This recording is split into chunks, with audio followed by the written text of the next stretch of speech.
This is the week when the Flushing line takes you to the mecca of New York sports. Get off the 7 train, you got your choice. Right for tennis, left for baseball. Go left, go left.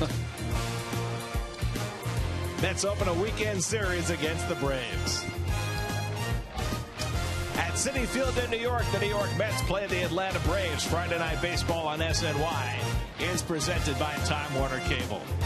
And a pleasant good evening, everybody, and welcome to Citi Field. Gary Cohen, Ron Darling, Keith Hernandez with you tonight as the Mets open a 6-game homestand with the first of 3 against the Atlanta Braves. And that means the final trip to New York for the 40-year-old superstar Chipper Jones, who began tormenting the Mets in 1995 and hasn't let up much over the last decade and a half. Well, he'll always be remembered in Met history. He and Mike Piazza, those years with Bobby Valentine as manager, and all those battles down the stretch, all the big hits by Mike Piazza, all the big hits by Chipper Jones at 49 home runs, just second to Willie Stargell's 60.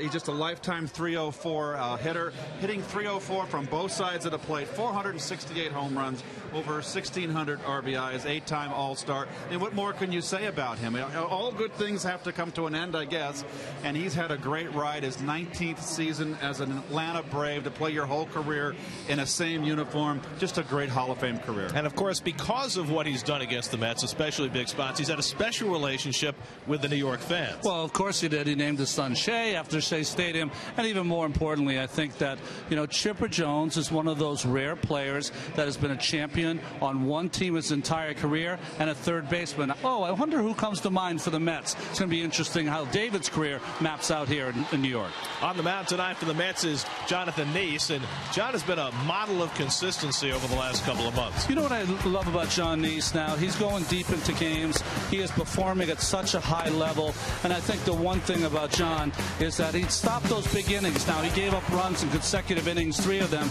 to get the loss against Philly, but to me, this is such an improvement year for John despite the record. On the mound for the Braves tonight, last time we saw him, he was the best pitcher on earth. That was Paul Maholm, who shut the Mets out last month here at Citi Field. Well, the thing about Paul Maholm is he's a control guy. He's a guy who likes to keep the ball low in the strike zone. I think the Mets were very aggressive against him last time. That's why he got that shutout in only 95 pitches. So it's the Mets and the Braves as Chipper begins his final weekend as an active player in New York. Mets and Braves, all the action tonight right here on SNY.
By Time Warner Cable. Enjoy all the things you love better.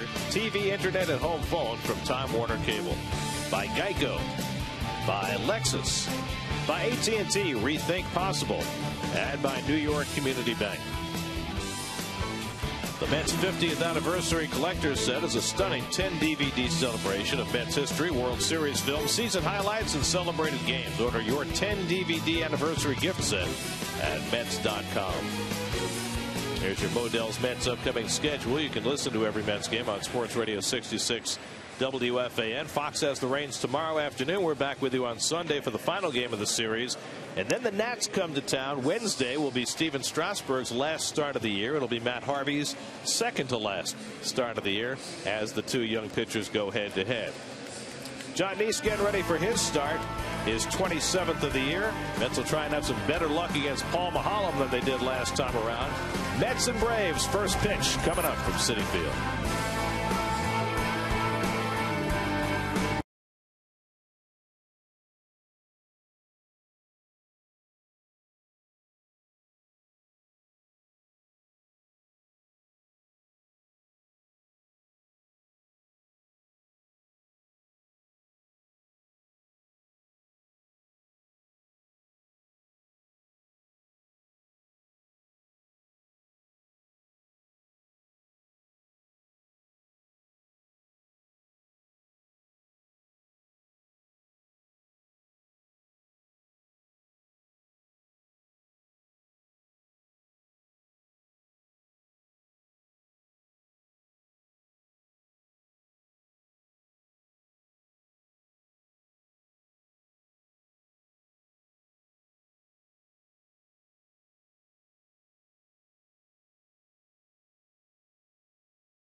Is brought to you by Cholula Hot Sauce. Visit the concession stands behind sections 137 and 431 at Citi Field to try the flamethrower tenders and the Chipotle chicken sandwich. Cholula Hot Sauce, the flavorful hot sauce with the iconic wooden cap.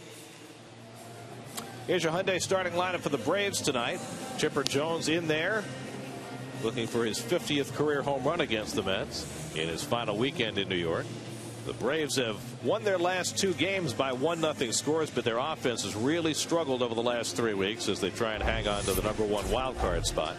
Well, Jonathan Neese, if you take the axiom in pitching of working quickly, throwing strikes, you know, he has done all of those this year. 16 straight starts now of 6 innings plus and hasn't walked more than 2, throwing strikes each and every time out.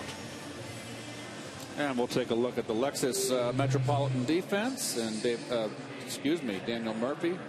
Tell you what, if you would have started the season and said Daniel Murphy would have made only 14 errors at second base, you'd have said you'd take it. I tell you what, he's done a terrific job over there at second. Great improvement from what we saw in the beginning at spring training.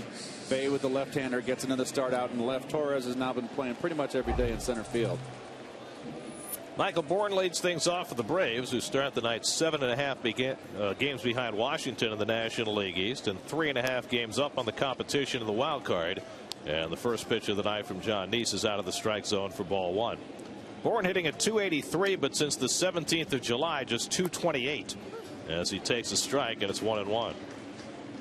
Well, defensively, we just saw that Murphy playing halfway. Usually he's playing out in the outfield, but with the bunt possibility, has to play in the dirt. And the left-hander on the mound with the bunt on his side of the infield in order.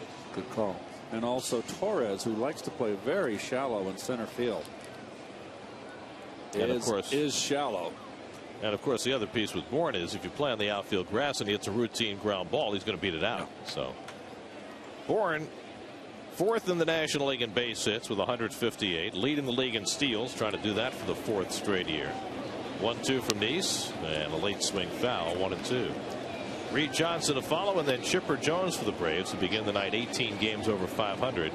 They come off a series against Colorado in which they won 1-0 each of the last 2 days, each time on an unearned run. And yesterday, in ridiculous fashion, the only run of the game scoring when the pitcher for the Rockies, Jhoulys Chacín, failed to catch a throw back from the catcher, and the only run scored from third. The most simplest of tasks. A very alert, not fleet of foot Juan Francisco was the base runner. He was very alert and scored. So the Braves, who were listening to a lot of conversation about another imminent collapse just a few days ago, they lost the first 2 games of their series with the Phillies at home over the weekend. And then Chipper Jones capped a 5-run rally in the 9th, hit a walk-off home run on Sunday. Then they won 3 out of 4 from Colorado, and all of a sudden things were a little brighter for the Braves. Well, they've been struggling offensively, and they collapsed last year too, you know, offensively. Pitching is a strength. You know, think about it. It's all perspective. I was telling their announcer, Chip Carey, if you hadn't had last year and the last 2 days happened, you'd say, what? Boy, this is our year. Everything's coming our way. 8th pitch of this opening at bat from Neese to Bourne, and he lifts one to left field, chasing Jason Bay back a few strides. And Bay's got it for the first out of the night. So 1 out and nobody on. Here's your umpiring crew, Jerry Davis. The crew chief has the balls and strikes. Rookie umpire Manny Gonzalez, a fill-in at first base with Greg Gibson and Phil Cuzzi, who have had their moments over the last couple of years in games involving the Mets. Mets have seen 4 rookie umpires in the last 2 series. They had Toby Basner that first game in St. Louis, who looked awfully good, and then Dave Rackley and Corey Blazer the last 2, and now Manny Gonzalez will have to play tomorrow. Here's Reed Johnson, who came over from the Cubs in a deadline deal at the end of July, and who always hits left-handers well. He's always been a thorn in the Mets side. He's always in the middle of things. Santana killer. And he's done well against Neese as well. 5 for 9 against John, and he lifts this one to shallow left. The ball carried better than I thought. He just got under it. He just missed it. And Bay grabs it for the second out. This is a fastball around mid-thigh over the middle. Want to come inside. He got it inside, a little cutter, but he just turned on it. One thing you notice today that you don't never see at Citi Field. A lot of home runs being hit. Chipper Jones, who was recognized before the game tonight. They showed a video of him being presented with a piece of artwork before the game by Mets COO Jeff Wilpon, and he got a very nice hand from the relatively small crowd here at Citi Field before the game tonight. It's a fascinating relationship that Chipper has with the Met fan. It all kind of began back in 1999 when he won his MVP, and he pretty much solidified that MVP with an incredible series against the Mets in Atlanta, where he had 4 home runs in 3 games and hit the game winner in every contest. And the next series when the Braves came here is when the Larry chants started, and ever since he has had I don't know how you'd exactly characterize it, but he's like the visiting hero rather than the visiting villain. Well, their fans are only going to really pay extra attention, and there's the numbers right there as far as his numbers against the Mets, but the fans are always going to get on the star player. It was quite a competition the Braves had with the Mets back there in the 90s and 2000s. Cedeno slides over in front of the grounder and throws out Chipper to end the inning. So Nice with a spotless opening inning. Mets come to bat in the bottom of the first against Paul Maholm with no score.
Getting the day off today, and Terry Collins says he may get the day off tomorrow as well, as he's worn down late in the year. So Ronnie Cedeno gets the start at shortstop. Kelly Shopik got back in there behind the plate after Josh Tolley caught the last game on Wednesday.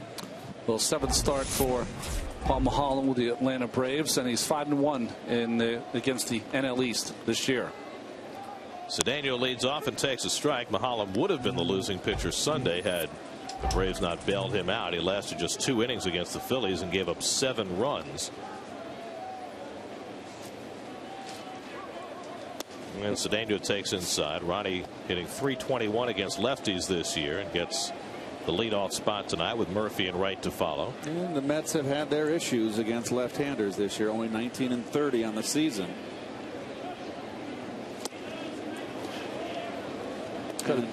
Got to be the most pronounced looking at the dugout by Maholm that you'll ever see by a left-hander. He's almost turned 45 degrees. Kind of shoves it, doesn't he, Ronnie? Yeah. He rushes everything the last minute, a big shove.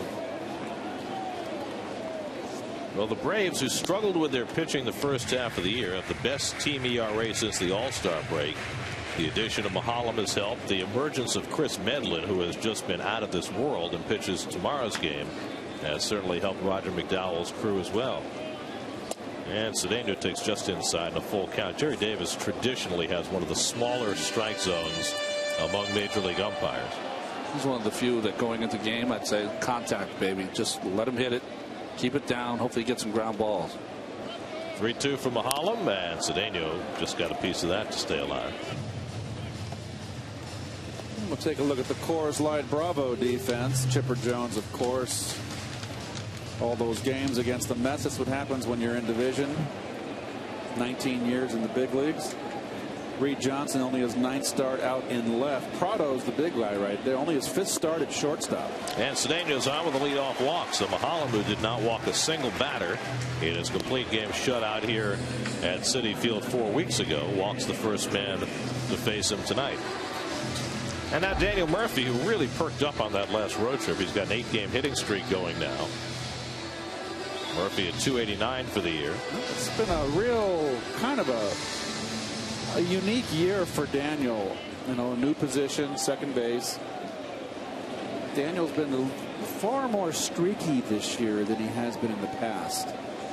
And this is a lefty he has handled. He's 6 for 9 in his career against Mahalam.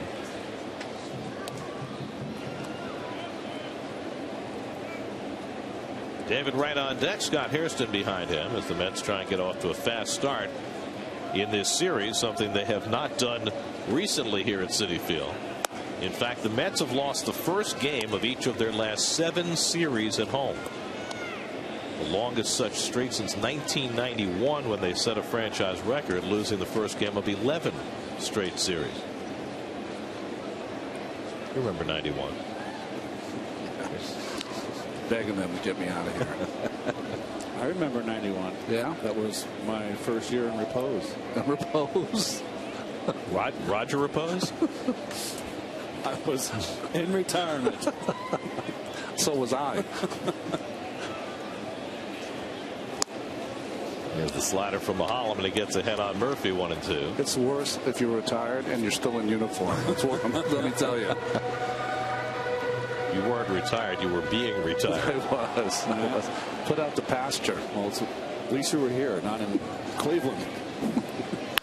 Line center field, base hit for Murphy, and the Mets have the first 2 men on. Cedeno takes a turn and holds at second, so Murphy has a 9-game hitting streak, and he's now 7 for 10 against Mahalam. Well, just not coming inside. That's not a good pitch ahead in the count. That's up. Oh, way too much plate. Stinker. In his last start against Philadelphia Phillies, he gave up 3 big 0-2 head in the count hits. 1 big one to Ryan Howard, who cleared the bases with a ringing double. So the Mets trying to jump on Mahalam early. Here's David Wright, who had a couple of hits in his last game on Tuesday and then had a day off on Wednesday. So he's had 2 days off with the off day yesterday. And generally, when David has had days off, he responds big the next game. First pitch swinging, drives one to center, but Bourne moves over and grabs it. Cedeno tags at second. He'll go to third. So the Mets have runners at the corners with 1 out. Nice base running by Cedeno. I love that swing by Wright. That swing is right on time. Pull it to center field. Fly ball, pick it up. Realizes it's going to be caught and in position to score and also tag up.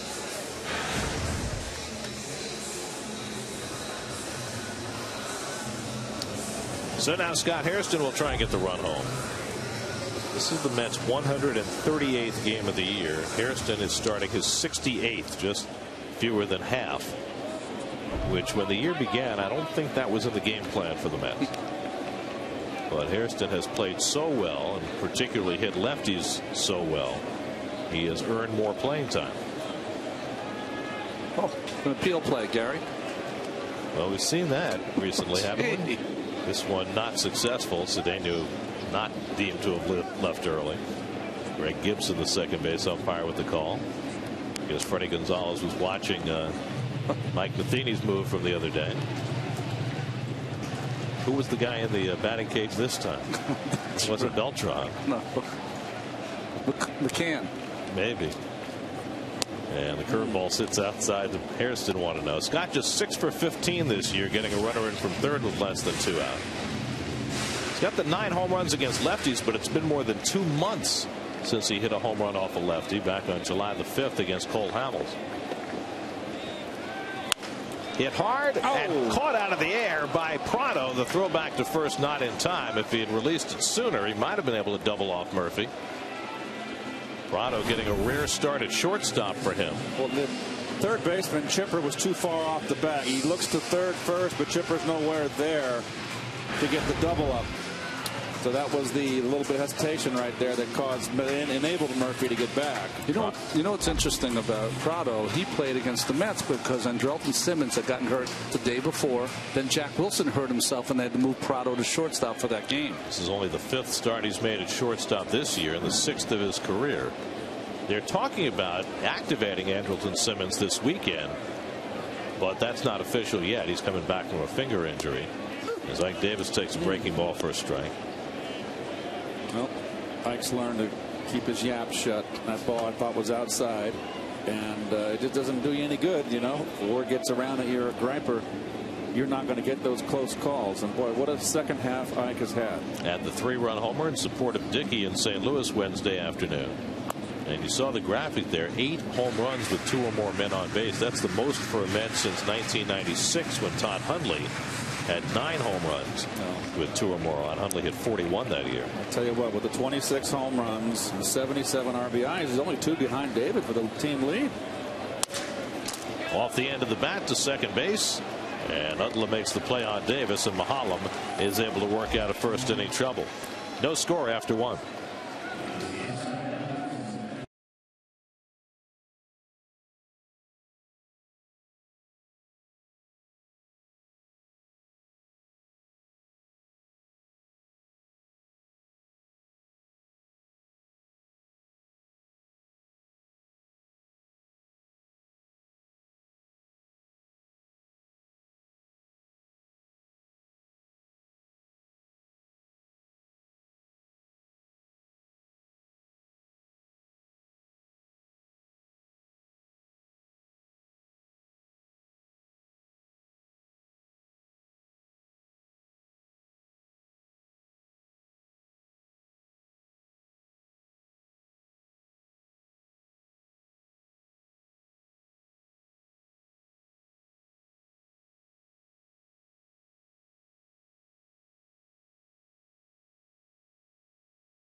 His farewell tour around baseball. Each team has been honoring him in their own way. Chipper had a press conference today, which was very heavily attended, and then Jeff Wilpron presented him with this piece of artwork created by Charles Vizino, which depicts Chipper at Shea Stadium, his favorite ballpark.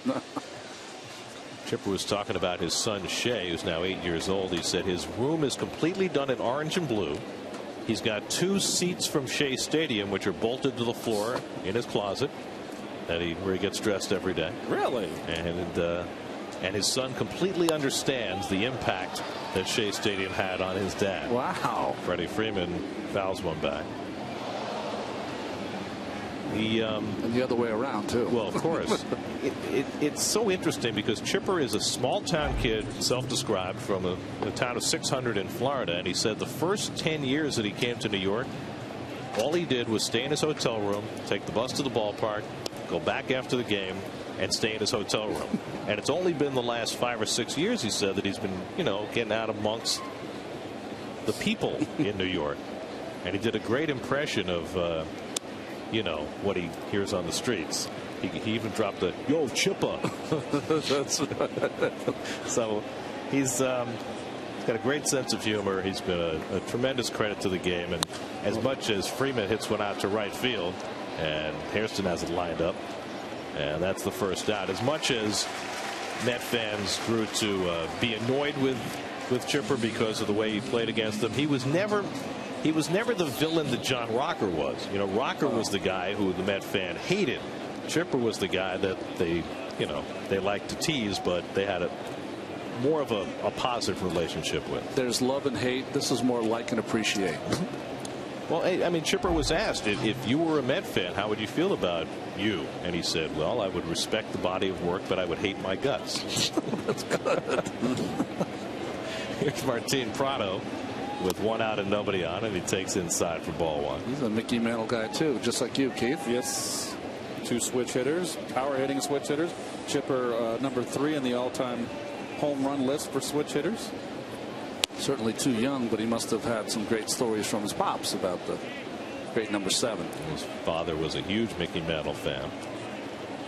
Interesting, isn't it, that he only made 8 All-Star teams? Really? Yeah. I was shocked when I saw that. Did not make the All-Star team the year he won MVP in 1999. Prado takes that ugly half swing, and it's 1-2. That's getting even. There you go.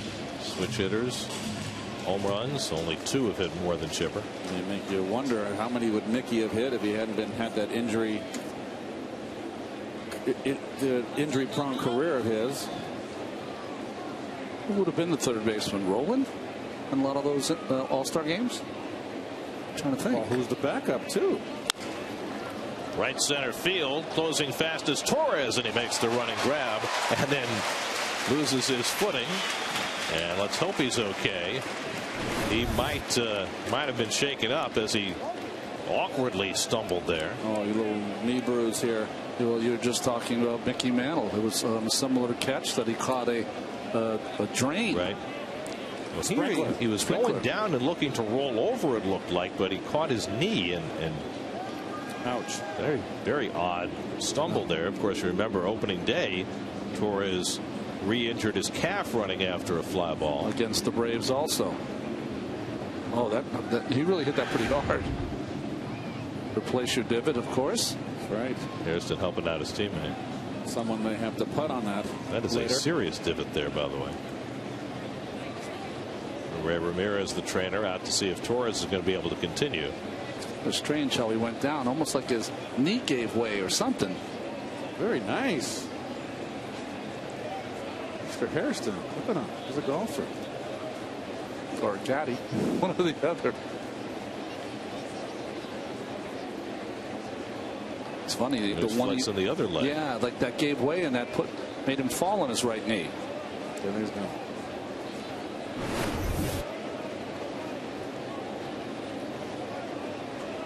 It looked like it got folded under him as he stumbled. That left leg. I think he's going to go out through the bullpen. He's heading for the last roundup. Yep. So Torres will exit along with the trainer Ray Ramirez. They'll probably move Hairston to center field.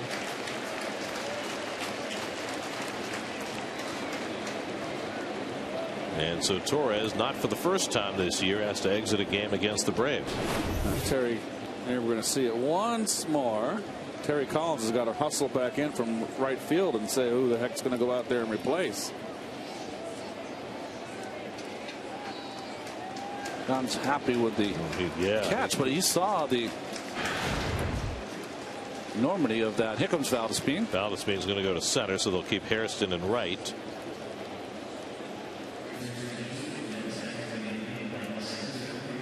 By the way, the starting third baseman in the 1999 All-Star game when Chipper didn't make it was Matt Williams. Oh, well, that makes sense.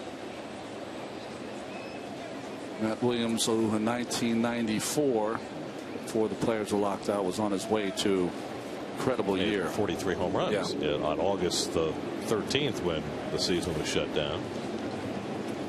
And did not win the MVP. Jeff Bagwell won the MVP that year. Bagwell got hurt, hadn't he, right before? Broke his hand. Yeah. Got hit by a pitch.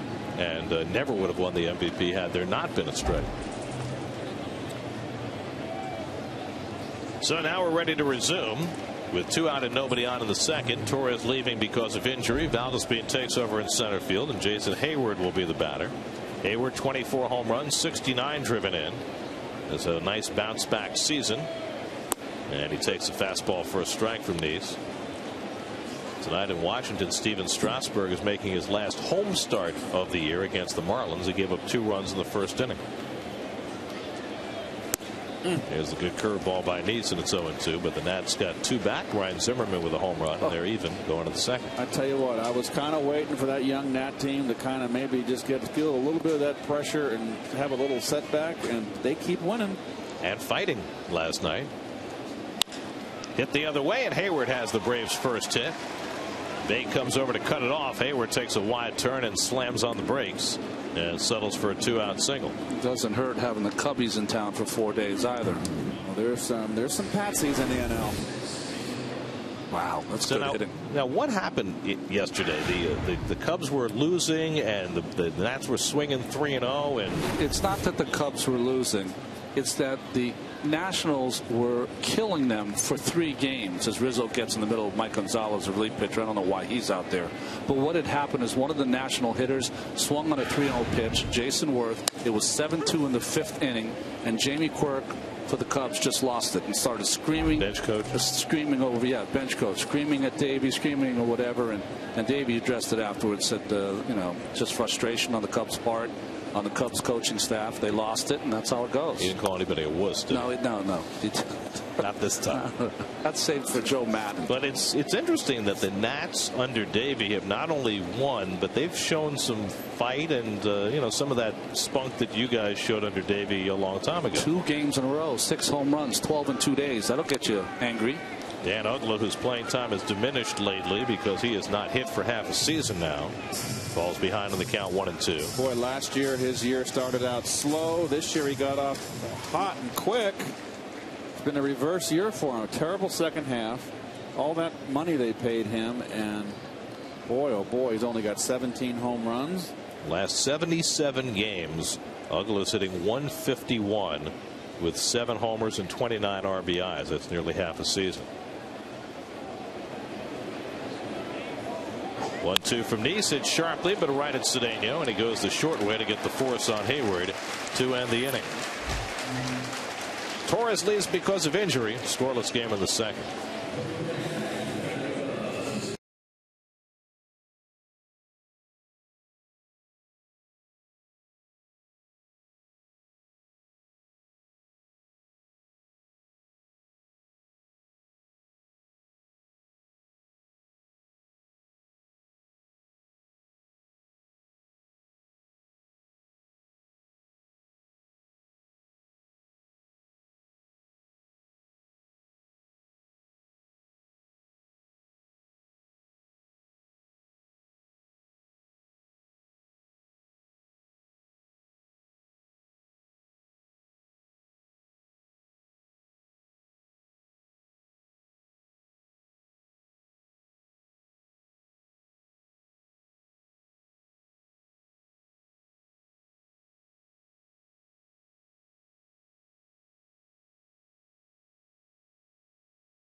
No score. Mets had first 2 men on against Paul Maholm in the first, but couldn't bring him around. Kelly Shopping will lead off in the home second.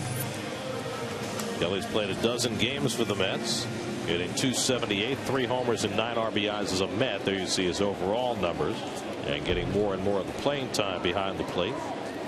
Shopping, Bay, and Valdespin up for the Mets against Maholm, who's now thrown 11 innings against the Mets this year without allowing a run. Maholm actually made a relief appearance against the Mets while pitching for the Cubs right before the All-Star break. And then that shutout he pitched for the Braves last month. Now making his 7th start for Atlanta. And the curveball in for a strike, 0-2. Jason Bay waiting on deck, Maholm's former Pittsburgh teammate. Maholm now 30 years old, first round pick by the Pirates back in 03 out of Mississippi State. He and Tom Gorzelati came up right around the same time. A couple of young lefties as he strikes out Shopping with the curveball. First strikeout for Mahalam. Well, good curveball here. It's after he threw one for a strike, then he throws one out of the strike zone. Nice combination of curveballs to Shopik. By the way, Strasburg just gave up a home run to Rob Brandley, the backup catcher for the Marlins, and 3-2 Miami. I don't know how he can pitch anyway. The service they did to him, what he has to deal with the press answering all those questions. Then he's got to go out and throw zeros. Shame.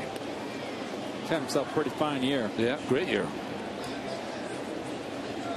May had himself a nice finish to the road trip with the grand slam he hit in Miami. A couple of hits in St. Louis. That one's off Mahalam's glove, steered nicely to Prado for the second out. So 2 away on the 1-6-3 put out. Here's the inside pitch on Paul Mahalam, brought to you by the Xerox Business of Baseball. Xerox, ready for real business. Well, we've seen the Mets step out on Mahalam already because he likes to work so quickly. You got to make him get the ball up. Keith tells you all the time. Sinker ballers, got to get the ball up. And the right-handed hitters, if you try to pull the ball, you're going to be 6-3 all day. You got to try to go the other way. So here's Valdespin, who is not in the starting lineup, but took over for Torres in center field, getting an unexpected chance to hit against a left-hander. And Valdespin takes a strike.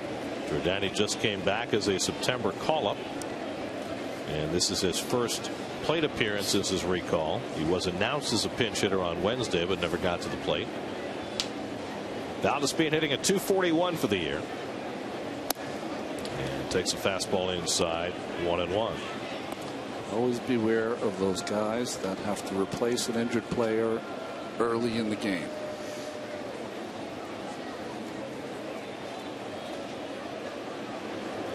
And the other thing about Valdespin in the lineup here is you look at Mahalam, and he is not one of those left-handers who dominates left-hand hitters. In fact, the left-hand hitters hit some 40 points higher against Mahalam than the right-hand hitter. That's why Davis and Murphy are in the lineup, and now Valdespin as well. And he hits one past the mound. Douglas slides over and makes the quick toss, and Freeman digs it out to end the inning. So Mahalam has set down 6 in a row. We go to the third at Citi Field with no score.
Mets history as Bud Harrelson reflects on 50 years of baseball, plus an in-depth profile on Matt Harvey. Find out the one thing that has impressed his teammates the most on Mets Weekly, presented by W.B. Mason. New episode Sunday at 6, only on SNY. One of my favorite people, buddy. Oh, he's the best. He's got a new book out. I've got a chance to read it as soon as the season's done. Have to get my hands on that. Here's David Ross getting the start behind the plate tonight. Ross making his 38th start, both because there's a left-hander on the mound and also because Brian McCann has fallen off the same way he fell off late last season. Well, they say McCann has a very sore right shoulder and he can't drive the ball, and it's affecting his hitting, not so much his throwing. So, you know, if you got injuries in the shoulder, that's going to affect you. No question about it. Well, last year, as his team collapsed down the stretch, Freddie Gonzalez watched McCann hit 180 after August 1st. This year, he's hitting 155 since August 1st. And, you know, when he's healthy, McCann is a very important part of that Braves offense. But Ross is a more than capable backup, as the Mets have seen far too much of. In fact, he's 6 for 13 against Nice with a home run, and he gets the curveball down to third, and David Wright handles the two-hopper, and that's the first out of the third.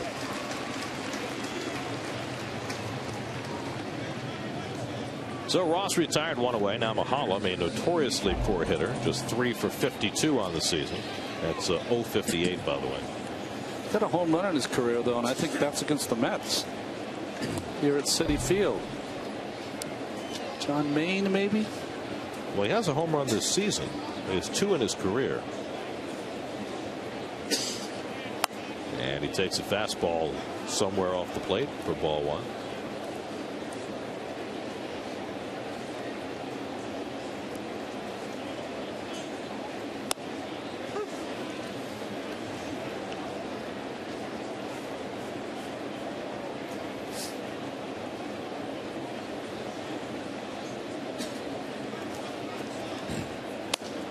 And he misses away, 2 balls and a strike.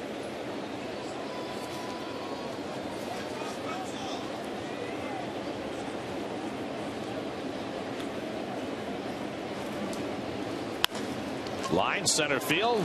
Wouldn't you know it? Yep. Call him a notoriously bad hitter, and he's got his 4th hit in 53 at bat. That's why I kept my mouth shut.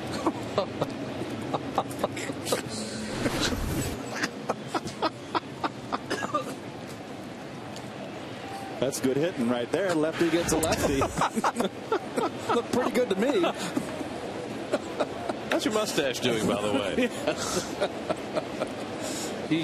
He wants to say that he's more of a tough luck hitter. Well, that's his first hit as a Brave right there. He was 0 for 13 as a Bravo. Here's Michael Bourne. He takes up an. Did they save the baseball for him? No. Bourne flied out to left his first time up.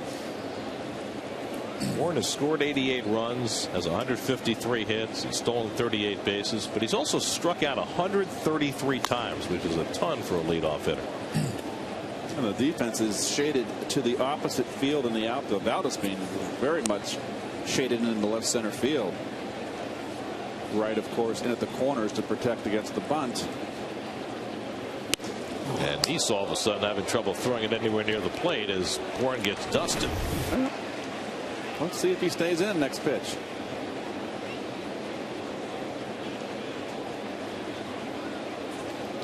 Bourne's a good player. I bet he stays in. Oh, yes. He hits lefties well, too. I'm not. Yes. And he takes ball 4, and the Braves have 2 men on. So Nice walks Bourne on 4 pitches after giving a base hit to the pitcher. And all of a sudden, the Braves have a threat going. 1st and 2nd and 1 out. And Reed Johnson coming up.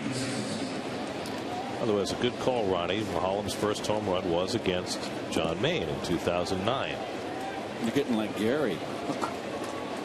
That'll never happen. A mind like a steel trap. Never happen. But did you say it was at Shea? Where'd you say it was here? City. It's here, yeah. First year at City in May of 09. He dumped it just over the wheat thins.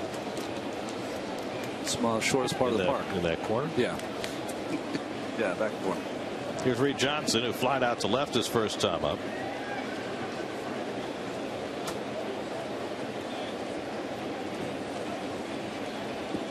And the curveball hit for a strike to Johnson, 0-1. Reed Johnson, scrappy player who's helped a lot of teams over the years.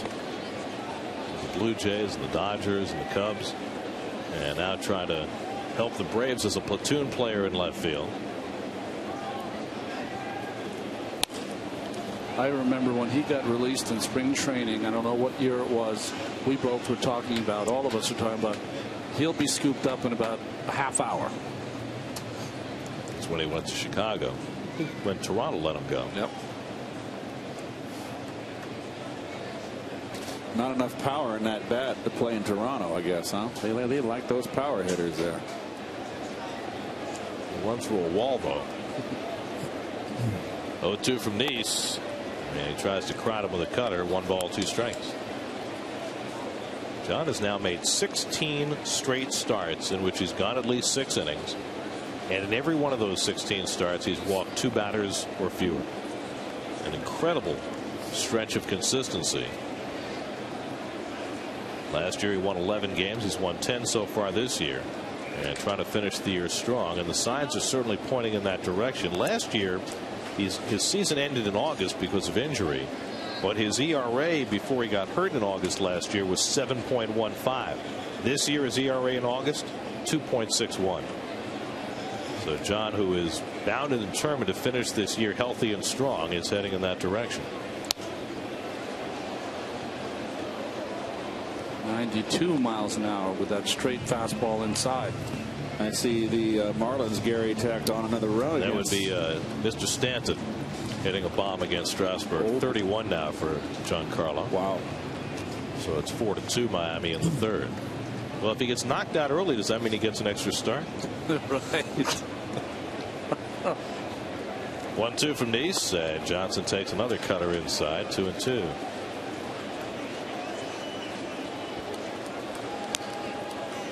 There you see the season this year for John. A little stumble in May, but otherwise he's had himself quite a year. It's really been 3 starts. He's had 3 starts, two where he gave up 8 runs, one where he gave up 7 runs. That one in Toronto. Yeah. He got touched for 4 home runs in 3 innings. Now the 2-2, and Johnson grounds one. Right goes a long way, makes the backhand flip, and off the bag is Murphy, and everybody's safe. Yes. David likes that backhand, but from that far away, it just doesn't get there in time. Well, I never like this play by David. It doesn't get there. Throw it over there with some mustard, and the change of pace too. I think Murph's inexperience at second base got him to come off the bag, but Murph's got to realize right there you can't turn 2 and make sure 1. The other thing about that throw, I mean, that's Michael Bourne running. That's not some plow horse. You got to be crisp with that toss, and that was not. So now it's an infield hit for Johnson, and the bases are loaded for Chipper Jones. So Chipper, who grounded out to shortstop, has a chance for another memorable Flushing moment. Well, whatever you do, be careful. RBI situations. Chipper Jones now at this point in his career is swinging the bat and aggressive early. And whereas there have been points in his career where he has struggled as a right-hand batter, that is not the case right now. Here's that play at second base where Murphy comes off. Yep, he's off. It's just a little bit too. Normally, if he's going to turn the double play and complete it, they might have given it to him. So here's Chipper, bases loaded, 1 out, and he takes a strike on the outside edge. Chipper's going to sit on curveball early. He'll do that occasionally. It's been 11 years since Chipper Jones hit a grand slam.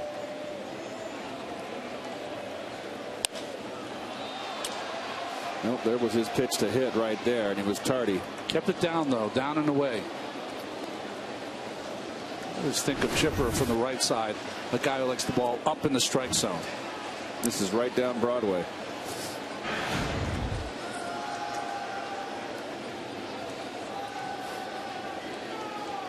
Some of the fans trying to get a Larry chant going. Boy, wouldn't he like to just have a great final series here at City? Lays off that breaking ball, 1-2. Table is set for him. Mahalam at third, Bourne at second, and Johnson at first with 1 out. No score in the 3rd. All these games of utmost importance to the Braves.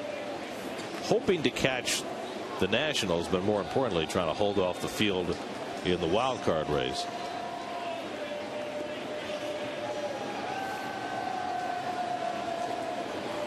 And he struck him out. Nice fans Chipper Jones for the 2nd out of the inning. First strikeout of the night for Nice. Boy, it almost seems like a two-seamer, but the great thing about this the theme of this at bat for Nice, he kept the ball down, nothing over the knees, where Chipper really had to reach for it. Took a chance on the strikeout, bouncing it, and then that good pitch, almost like a two-seamer, went down and away. Sinker. Well, the Braves in the series they just completed against the Rockies, in which they won 3 of 4, were just 3 for 35 with runners in scoring position. And that was a big at bat wasted for Chipper Jones. Now Freddie Freeman will try and pick him up. Freeman's had a wonderful year against the Mets, but he hasn't been hitting much lately.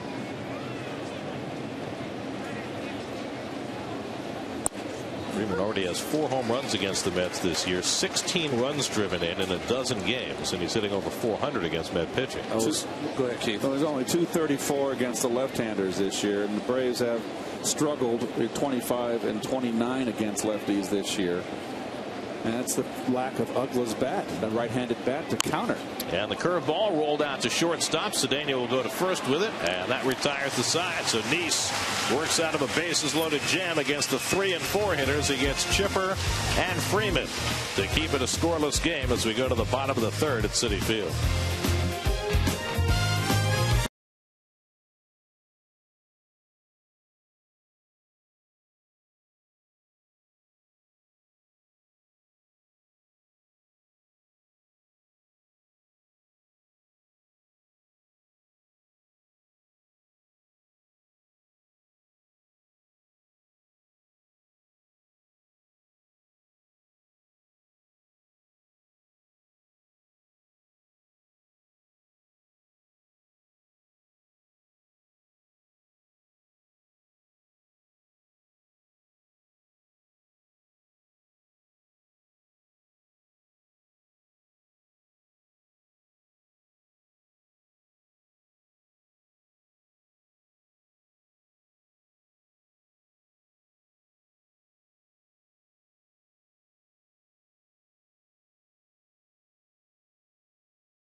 Scenes access, player reactions, and a complete game breakdown with exclusive on-field interviews and Rex Ryan's post-game comments on Jets Post-Game Live, presented by Toyota, Sunday, immediately after the Jets-Bills game, only on SNY. Do you have a prediction, Keith? Yes. I think keeping it to yourself. After the very disappointing Giant opener, lost to a very good Dallas team who played a great game, I think the Jets, with all that troubles they've had scoring in the offseason, preseason, they're going to win the opener and handily. Handily? Yes. Handily means 2 touchdowns? No. Oh, okay. I'm just trying to get a... Too much parity in the NFL. So what does handily mean to you? It's not. They're going to have. It's not going to be a nail biter in the end. Okay, the score sometimes is not indicative of someone at the game. Well, that's good because, you know, you and I are going to be sitting here Sunday doing the Mets-Braves game, and I don't want to be nervous checking in on the Jets. You do the play-by-play and focus. I'll watch the Jets. I'll keep it covered. Thanks, Keith. That's very kind of you. That computer will be out. Ronnie Cedeno on deck. John Nice with 8 hits this year. And he takes a strike, 2-2. Do you have any insight on the rest of Sunday's card? I don't have any insight. I kind of like the Raiders to win their opener. Who are they playing? They're playing San Diego at home. Josh will be bumped about. Josh is looped over short and a base hit for Nice. So the Mets got the leadoff man onto the 3rd. Nice's 9th hit of the year. After Maholm had retired the last 6. Well, Jonathan, remember, is dangerous with the bat. And this is a little lollipop, get me over slider, and he hits it nicely. He's second on the team to R.A. Dickey in hits this season. So the Mets have the leadoff man on for the second time in 3 innings. Cedeno led off with a walk in the first. Well, in only at the one corner. And then Freddie Freeman. Yeah, he tries to bunt and fouls it off.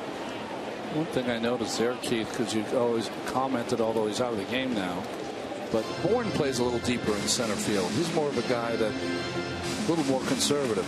Well, you can see all that space behind Bourne. He's playing, I think, he's playing in, you know, average depth, normal depth, and that's a lot of ground to cover for a center fielder.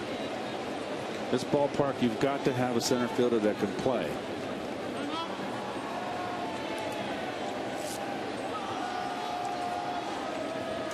I know as a starting pitcher, Ronnie, you would agree with me. You would want someone out there like Mookie or Lenny to run it down. Yeah.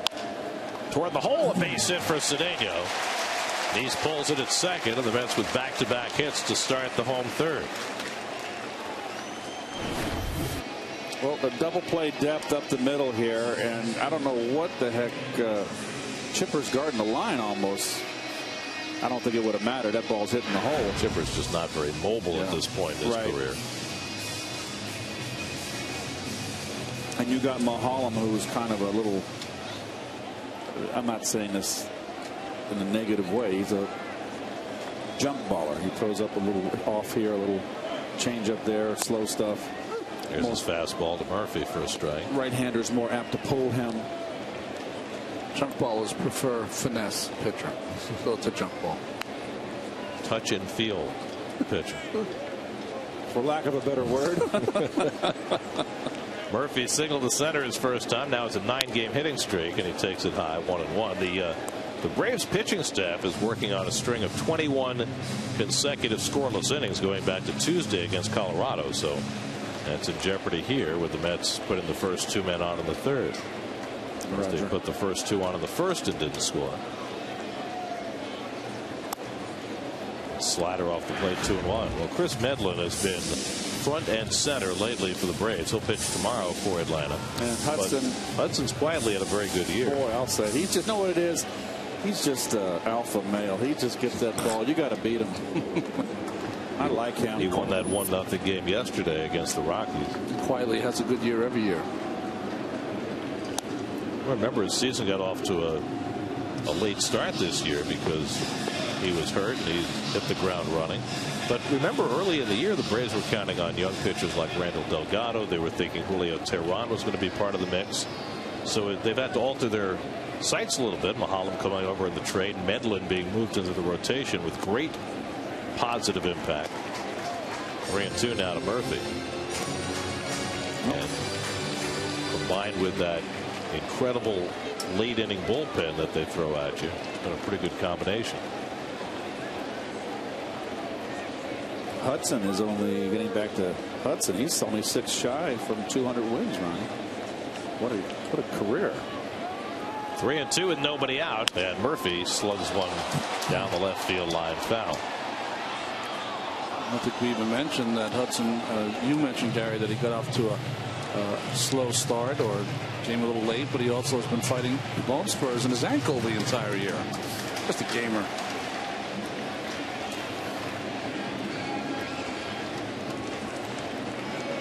Long turn at bat here for Murphy with David Wright waiting on deck. And that's on the outside corner, and Murphy down looking. Daniel was caught looking for something else, got a 3-2 fastball, and that's the first out. Now, the fastball away is always an effective pitch. Now, that ball could have been called could have been low. It could have been low, but it was a pretty perfect pitch by Mulholland. Got no gripe from Daniel, so Daniel must have thought it was a strike. So 1 out. Now David Wright, who flied to center his first time up. That's already 0 for 4 with runners in scoring position tonight. Since the 1st of August, the Mets as a team are hitting 176 with runners in scoring position.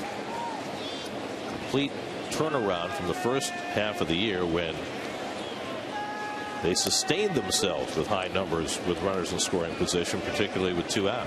So Everything was going their way that first half. And that opening road trip started out against this ball club down in Atlanta, and that was the beginning of the end. All working both sides of the plate, 1-1. Dave Hudgens' plan worked to perfection the first half of the year. The Mets were up among the league leaders in walks and on base percentage, getting the big 2-out hits, stringing together hits. But ultimately, their lack of speed and their lack of power caught up with them. You know, and a lot of factors too. The bullpen was not up to snuff, and it all adds up. And there's the old adage, that's why you play 162. This game, water seeks its level, cream comes to the top. It's a marathon. Funny thing is, the last 3 weeks or so, the bullpen has been fantastic. David taking much better swings right now than we saw during a lot of the last month. Well, Keith and I have both have said it before. He's got to have one more big streak in him.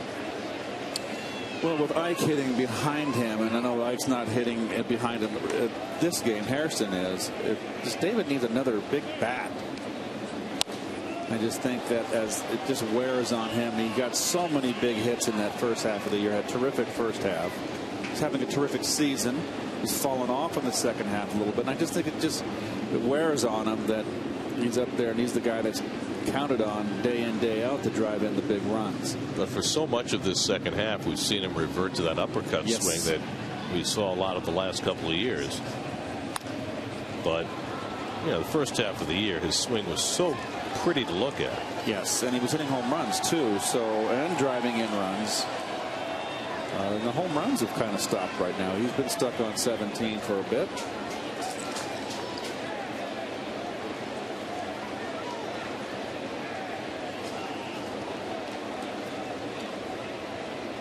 Seventh pitch of the at bat coming from Mahalam to right, and David lays off the curveball, and it's 2-2. The Mets certainly are working Mahalam a lot harder than they did the last time they saw him, when he threw a complete game with only 95 pitches. Yeah, well, he had everything working for him. Everything he threw was a good strike and a good spot. Sometimes those pitchers go out there and they got it all going for them, and it's going to be a tough day for the hitters. Fastball in, maybe. Tell you what, David's taking a rip up there, like coming out of his shoes.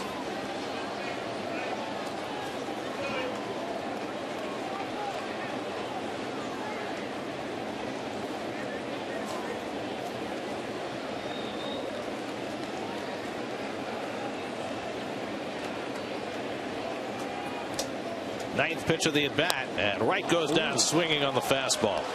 So Mahalam with back-to-back strikeouts after 2 hits to start the inning as he gets Murphy and now Wright. He had to be looking for something else here. It's a fastball outside corner, little late sink, completely fooled Dave.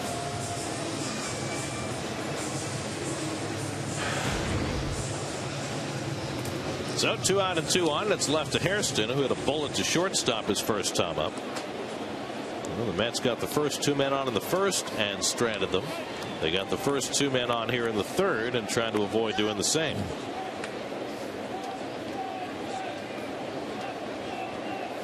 Hairston, who has the highest slugging percentage on the ball club, especially against the lefties, and he takes the curveball outside. Hairston with a .510 slugging percentage coming into the game, 9 points higher than Wright.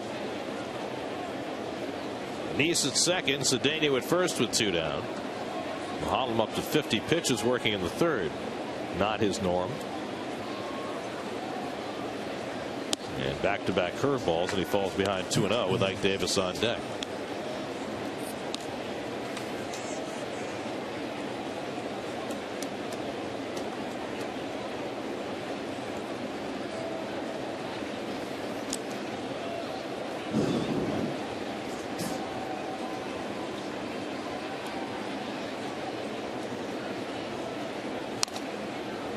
Hairston gets 3 curveballs in a row. Now it's 2-1. Mulholland has that little funky delivery. He's probably very deceptive for hitters. He rushes that arm and almost like he just shoves it at one last minute. Hand grenades it up there. So you would call that an unorthodox delivery. Effective though so far.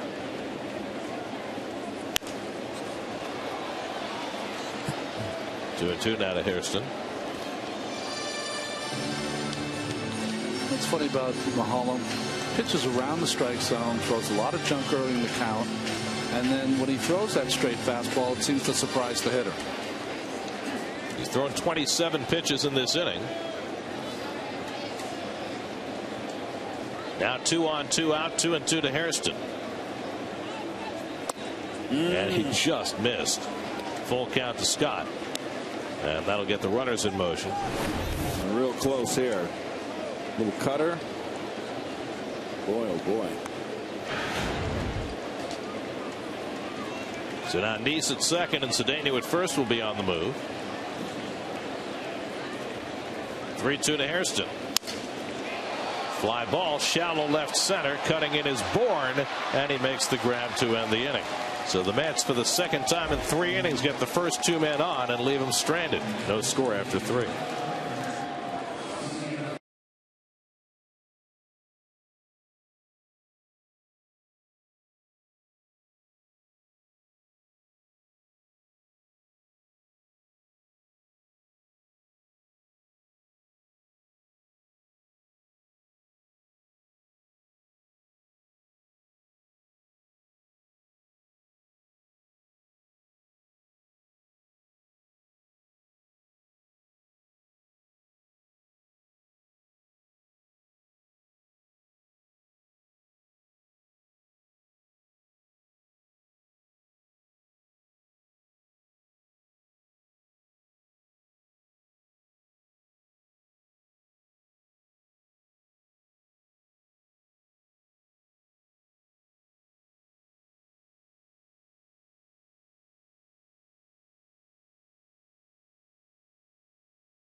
Motion is brought to you by your Mercedes-Benz Tri-State dealers. Visit them on the web at searchmercedes.com.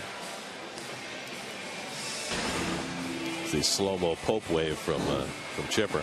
Get a complete recap of tonight's Mets-Braves matchup with insider info and opinion, plus an in-depth breakdown of tomorrow's lineup as they get ready for Game 2 here at Citi Field. Mets blog presented by Verizon, featured on SNY.TV, your online home of all things New York sports. Martin Prado leads off in the 4th inning. Prado, first time up, hit one out to right center field. Andres Torres made a catch, stumbled, hurt himself, and had to leave the game. We've yet to get a medical report on Andres. Prado playing shortstop tonight, leading off in the 4th inning. And he takes a strike from Neese. Shortstop's been something of a revolving door for the Braves this year. Remember, they had Tyler Pasternicki playing there on opening day. But Pasternicki's defense was not up to snuff. It didn't hit either. This one's hit out to center for Valdespin. 1 out. So they have had to mix and match at that position all year. Time Warner Cable helps you enjoy all the things you love better. For more on tonight's game, let's check in with Kevin Burkhardt. Kevin? Well, the Mets are playing a team they're certainly familiar with the Braves, and it got me thinking about signs and how often you change them or alter them if you're the Mets or the Braves for that matter when you play a team in your division. And brought me back to a conversation I had about a month ago with Rob Johnson. The catcher, of course, is no longer here. And, you know, we talked about it. And he said, you know, when you're facing a team like this that you see all the time, there's a couple things. First of all, hopefully your signs are complicated enough where the other team can't really get them. But you do end up changing them a lot for the most part. For instance, anything coming from the bench, pitch outs, things like that, you tend to change those quite a bit. And then it really depends on the situation. He said, for me, my indicator, I'm always watching when a runner gets to second base. And if I see that they're relaying the signs, then we've got to change them every inning. And sometimes more than that. We see those little, meetings at the mound between an inning that are quick. It's probably to change the signs. And I said, well, how do you know? How do you know if somebody's relaying signs? He said there are a lot of little tricks that you'd probably never know. Most people, even if you stared at it, wouldn't know. Guys will maybe lean a certain way, or maybe they'll point their lead foot in a certain direction for a certain pitch. There are a million tricks to look for, but it's all part of the game, especially when you're playing a rival like this. Guys? Well, Kevin, it's interesting when you give the signs with 3 or 4 signs on a guy on second. There's a lot of different ways that pitchers have done it. A good friend of Keith and I, Mike Torres, he used to use pumps, almost like Morse code. Most of them are pretty simple. Sign after 2, first sign, second sign, third.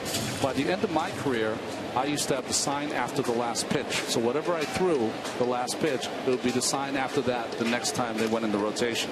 Is there one way of giving signs that's more difficult for guys at second base to pick up? The more you do it, the easier it is as a pitcher. It just goes quickly. I think it's harder on the catcher. That becomes a problem. But what happens with guys on second, the younger the pitcher, you'll see catchers really go with first sign, second sign at the most. Hayward drives one to deep right center field. Back goes Valdespin near the wall, and it's out of here. Jason Hayward with his 25th home run of the year, and he puts the Braves in front 1-0.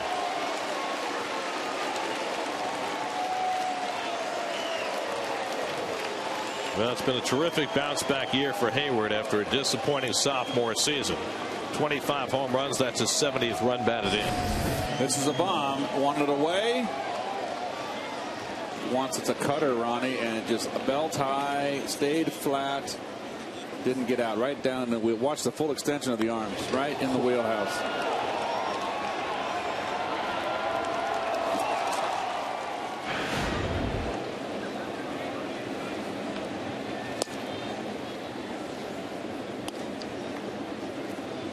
Well, Hayward had himself a wonderful rookie season.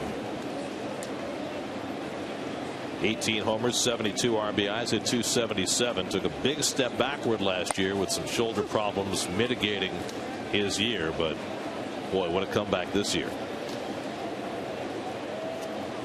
And he's only 23 years old. 1-1 to Dan Uggla, and he hits one in the air to left center. Over goes Valdespin onto the track, right at the wall to make the catch. So Uggla getting a hold of that curveball and just miss it for the second out.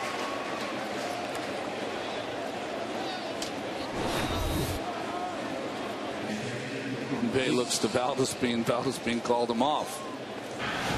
Center fielder's ball, even if it's a guy who hasn't played a whole lot of center. Well, Valdespin's not shy.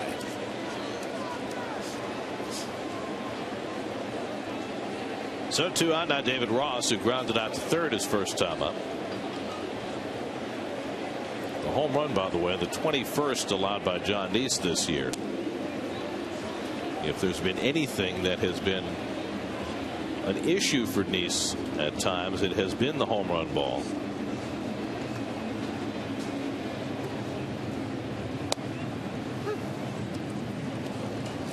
Well, particularly to the right-handers, that's for sure. The 21 home runs, 18 to right-handers.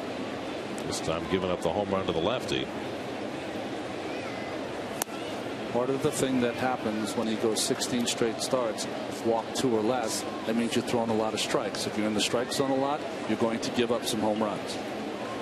And do you think when you get to 3-2 in a situation where you're telling yourself you don't want to walk people, do you maybe make a fatter pitch than you otherwise would? I don't think he's thinking that. You know, we're talking about his streak. He doesn't care about the streak. He's just trying to get something on the outside part because Hayward stands so far away from the plate. He just didn't do it. The Marlins have now scored in every inning against Strasburg, 6-2 in the fourth. And in fact, Strasburg is out of the game. I do think one of the things we have not seen from John yet, now he's only given up a run, so it's not a big deal. But as he goes through the order, maybe the third time, he's going to have to try to use that curveball a little more. We've maybe seen less than a half dozen.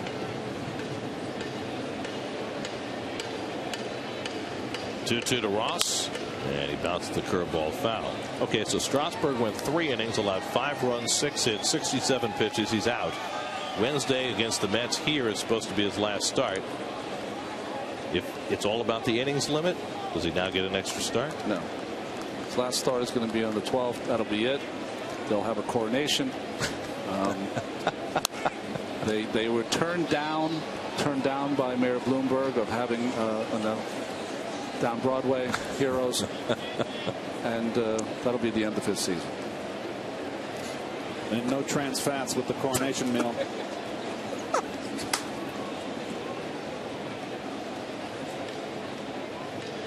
$16-ounce limit. Yes. 2-2. Fly ball, shallow center. Valdez being right there. 3 putouts for the center fielder, but in between, the home run by Jason Hayward. He hits a bomb over 400 feet against John Neese. Hayward's 25th of the year. 1-0 Atlanta in the fourth.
Three switch hitters in Major League Baseball with 400 or more home runs, which we've already given away.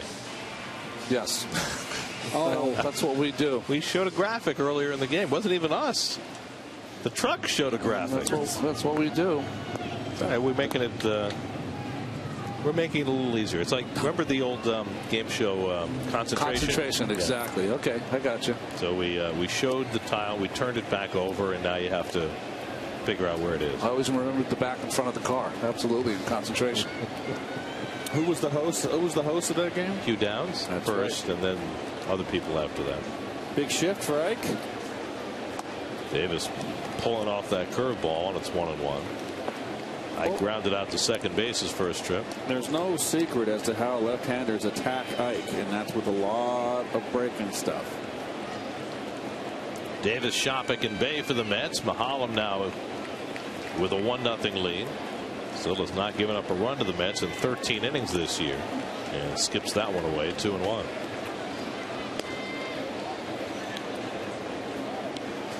Mets have had 2 prime chances already against Mahalam. Got the first 2 men on in the first, got the first 2 men on in the third, but Mahalam able to slip through each time.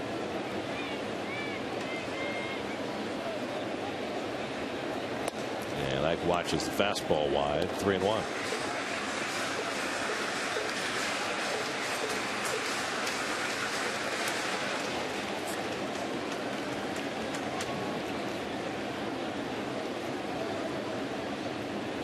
Too high, and Davis is on with a leadoff walk. Second time Mahalam's walked the leadoff batter tonight.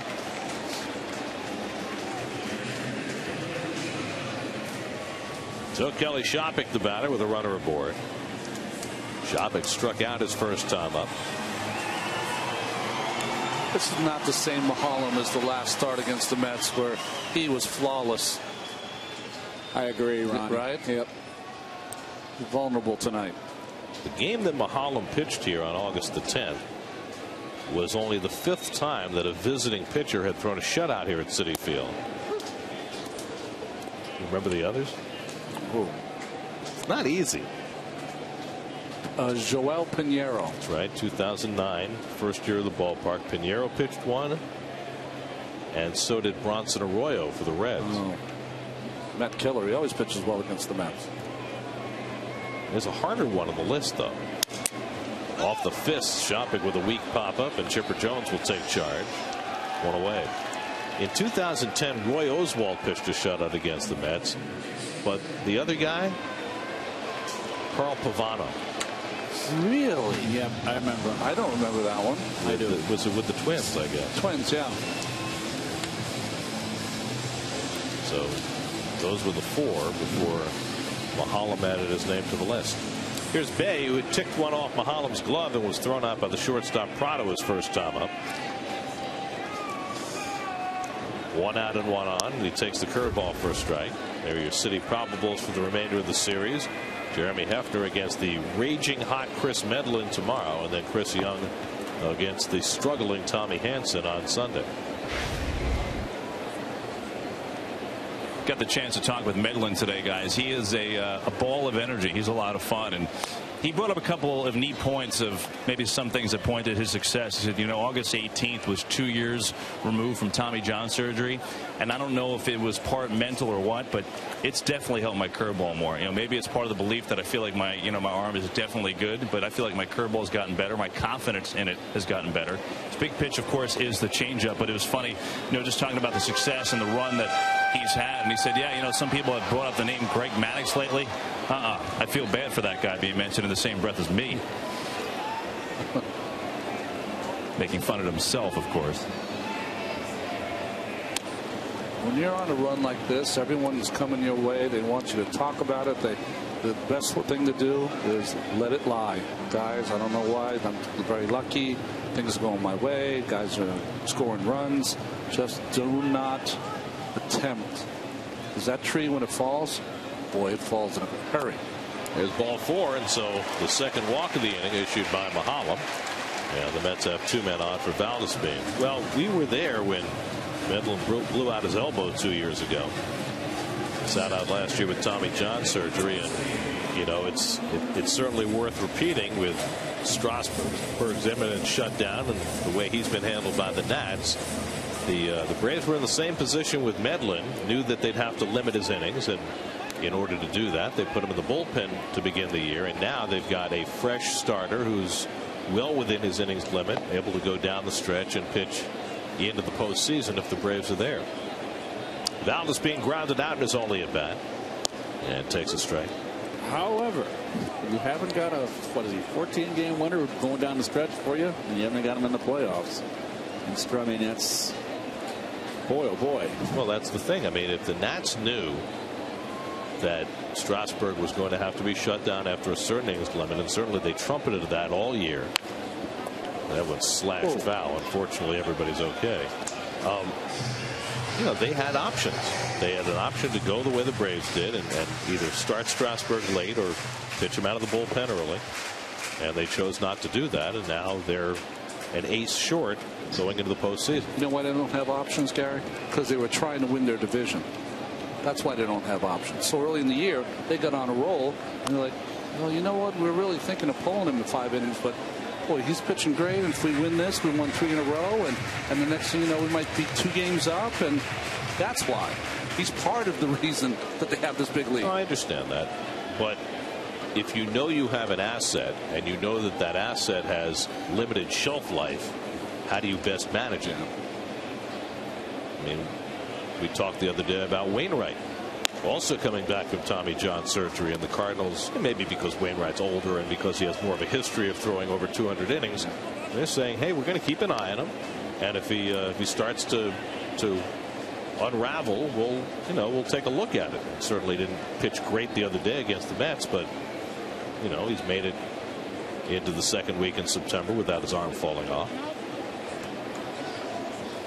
Do you guys think if that was never even brought out to the public and put out in the media in spring training that this would be an issue right now? Like if that wasn't established in the spring, that we would even be talking about it right now? Well, I think the problem is that even if they were planning to shut him down, as Valdespin keeps the bat alive, even if they were planning to shut him down, they should never have said a word. And if we were coming into the same situation where he was going to be shut down next week, let them announce it after his next start and say, okay, we've reached his innings limit, we're shutting him down, and let it be a story for one day and then be over with, as opposed to something we've talked about now for 6 months.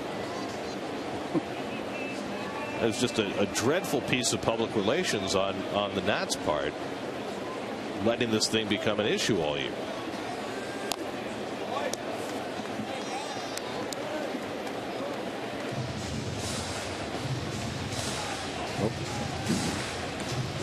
Nats have themselves a substantial lead. Only 2 teams with those kinds of leads, the Nats and Cincinnati Reds. Reds are up 8.5. National League standings presented by Dunkin' Donuts.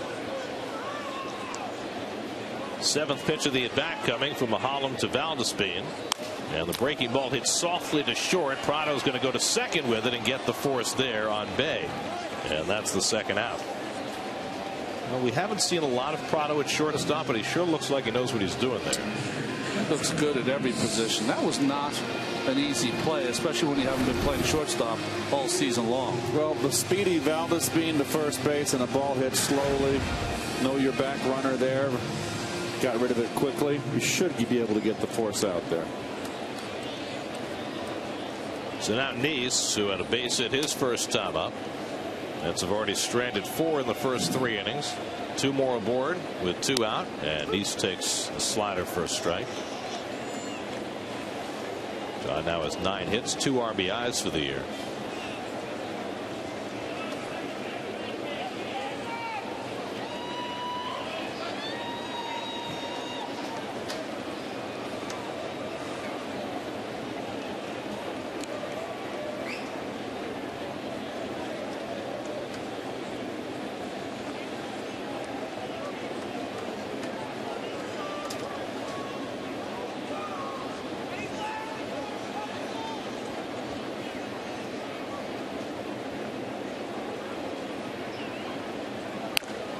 Late swing foul, and it's 0-2. I've seen every swing on a left-hander on an inside fastball from Mahalam, but it just ties him up. Now, he doesn't want to throw inside, but he misses over the other side. I had a lot of the plate, but look what it does to the hitter, because he never throws inside the left-hander. He should throw a little more to keep him honest. And it gets Neese looking to end the inning. So the Mets strand 2 more. After 2 walks by Mahalam, Mets have left 6 in the first 4 innings and trail 1-0.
Hayward's 25th home run, accounting for the only run off John Neese in the 4th. Mets have had 8 at-bats with runners in scoring position already, but have come up empty against Paul Maholm, against whom they still have not scored this year. 1-0 as we go to the 5th. Neese has thrown 74 pitches in the first 4 innings, more than he'd like. The Mets numbers, of course, and runners in scoring position has just been awful of late. I was just thinking that with this 1-0 score, the Braves have won 2 games in a row, 1-0. Each of those games they won 1-0, scoring an unearned run each time. And in each of those instances, the runs scored on the error, so they had no runs batted in 2 games and won them both. You know, you like the never befores. Yeah. Since the RBI became an official statistic in 1920, it was the first time in Major League history that a team had ever won back-to-back games without an RBI. First time. Really? That makes sense. They became the first big league team to win 2 straight games without scoring an earned run in either game since 1987, when the Orioles did. And the curveball in for a strike 3 to Maholm. Only the 2nd strikeout for John Neese tonight. And he's got the first out of the 5th. This is a slow hook from Jonathan. Starts down the middle. Maybe breaks a little outside, but it's where it crosses the plate. So 1 out and nobody on. Now Michael Bourne has flied to left and drawn a walk. In the red-hot American League East race, the Yankees, who lost a dreadful game to Baltimore last night, dreadful from their standpoint, great from the Orioles, who had a full house for a change. The Yankees are up 7-0 on the Orioles in the 6th tonight, and Tampa Bay's tied 1-1 with Texas in the 5th. Evan Longoria hit a home run. As Bourne takes a strike, 1-1. R.A. Dickey's next start coming up on Tuesday night against the Nats here at Citi Field, as they'll go for win number 19. 5 more starts for Dickey. I was shocked. That's lined over Murphy's head and into right field, a base hit, and so Bourne is on for the 2nd time. I was shocked to pick up the New York Times this morning and see an editorial. That's right. Not even an op-ed piece, but an editorial advocating folks coming out to Citi Field to see R.A. Dickey because of the extraordinary year that he's having. Just doesn't happen, right? No. Well, it gives you an idea just how his season has transcended the normal outstanding year that a pitcher might have. The backstory is so interesting even to a non-sports fan. And now he's got apparently a contract to write a few children's books after having had his successful autobiography. Knuckle Ned is the character in his children's book. Yeah. Yes. And the other one will be, I guess, a condensed children's version of his best-selling book out earlier this year. Well, he deserves every ounce of the success that's coming his way. And you maybe only pass this way once, having a year like this in your life. And that doesn't mean that, Ari's not going to have successful years to follow, but this is that one that just falls from the sky. Well, I saw that Joe Niekro and the fraternity of knuckleballers, including Wakefield, are all rooting for R.A. Dickey. Well, no knuckleballers ever won a Cy Young. Joe Niekro came close. Wilbur Wood came close. But right now, he's in a pretty tight race with Johnny Cueto for that honor. 1-1 to Reed Johnson, and he pops it up. Murphy waiting for it to come down and tracking it and staying with it for the 2nd out. How can this be? A little windy once it gets over the top of the ballpark. I was thinking that in some way, if he wins the Cy Young, it almost legitimizes all those older knuckleballers, because, listen, a lot of players consider a knuckleball pitcher kind of a carnival show, and they're not, and especially when R.A. takes them out. Here's Chipper Jones, is 0 for 2 tonight. Chipper grounded out to short in the 1st, struck out in the 3rd.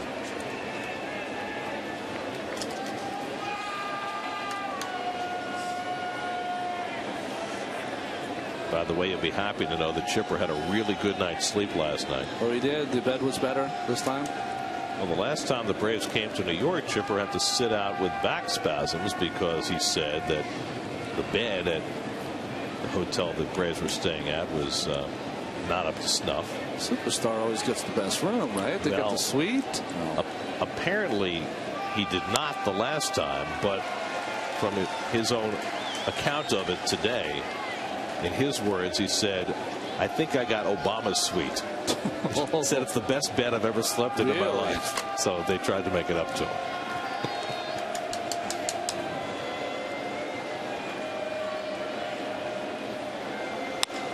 Hit out to right field, and right there is Hairston to grab it, and the side retired. So Chipper now 0 for 3. We're halfway through at Citi Field, 1-0 Atlanta.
The city of New York brought out the best in me. I knew that I had to come here and be good in order to avoid some of the jeers and cheers and whatnot.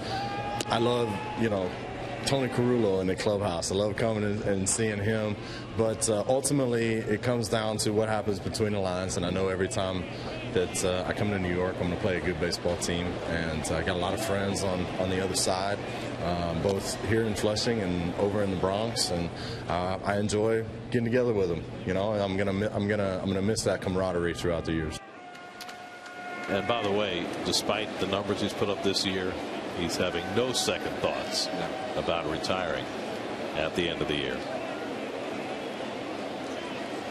He said he had spoken to Craig Biggio, who was, with Chipper in that fraternity of players who's only played for one team. And he asked him, did you have any regrets at the end? And Biggio said, no, I knew it was time.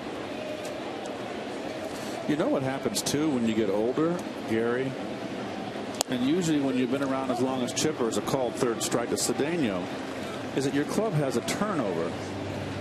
And a new younger generation comes in, and your older friends that you played with are gone, and it's a whole different generation in, and it makes it a little more difficult. And in Chipper's case, not just, the Smoltzes and the Maddoxes and the Glavins gone, but also he played for one manager for so long. And he and Bobby Cox developed an incredible relationship, player-manager. And, now that's over, too. The part that became old to me quickly was the travel. I just did not have the patience for the travel anymore. And the baseball travel is as good as it gets. Well, Murphy hits one at Maholm. Surprised that he was able to get a piece of it. Is able to throw him out. 2 away. Ball appeared to be by Maholm, but he stuck out that right hand and made the play. Well, the big thing I had a hard time with is the music.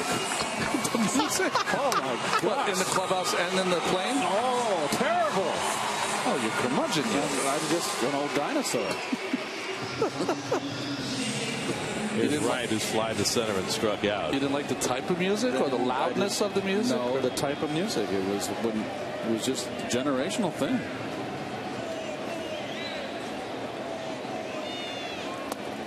There was another topic that came up in Chipper's press conference today, and it was about peripherally about David Wright.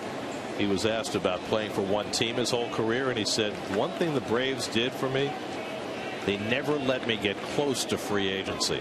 I never went into a season, as David has a base hit, a 2-out single for Wright.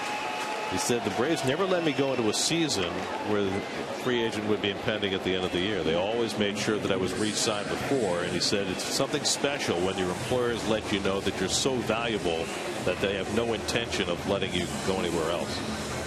And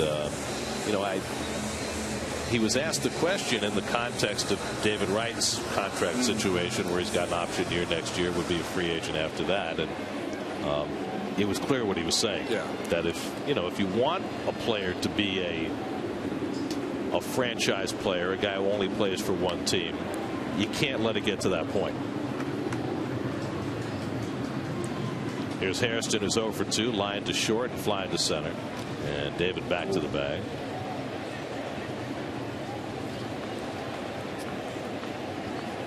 You know, guys, for me, from the media standpoint, he and Bobby Cox are a lot alike, and it's such a rare thing to see nowadays, is that didn't matter when, didn't matter where, you just kind of go over and plop down a chair and sit and talk baseball.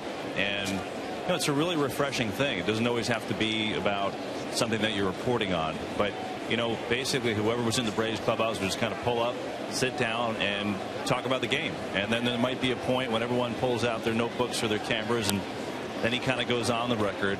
Bobby Cox was the same way. You just kind of go over to Atlanta's side. He'd be in his little office. You go and sit down and grab some peanuts and hang out, and it's a rare thing. And that's what was cool about Chipper from the media standpoint, a superstar that was as accessible as anyone.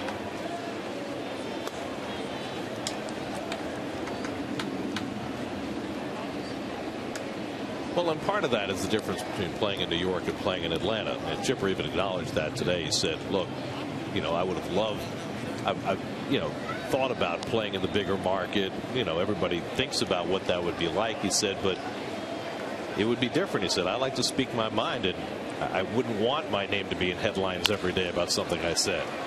Grounded to shortstop, and Prado gets the force play, and that ends the inning.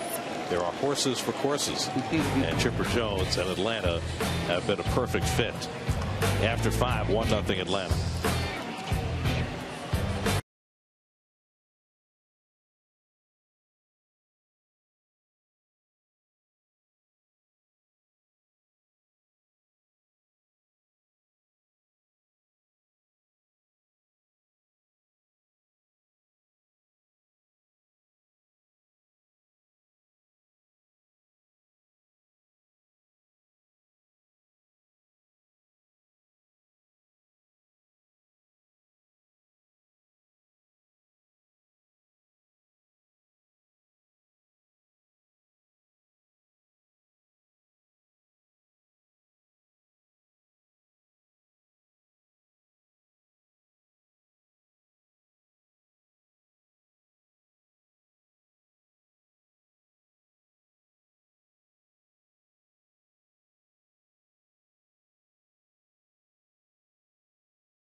thanks to Jason Hayward's 4th inning home run off John Neese. Freddie Freeman's 0 for 2, flat out grounded out. He's now 0 for his last 13, and he takes a curveball from Neese for a strike. A little slower curveball that time from John. Starting to sprinkle that in a little bit here in the middle innings. Freeman, Prado, and Hayward for the Braves in the 6th. Well, as we move down the stretch of this season, we're looking toward the Mets' future. And as we move through these final weeks of the year, we're going to take each of the Mets players one by one and talk about their season, talk about their future, talk about where they rank in the pantheon in Major League Baseball at their position. And try and get a feel for what this team is going to look like next year. 2-2 now to Freeman, because there are a lot of moving parts.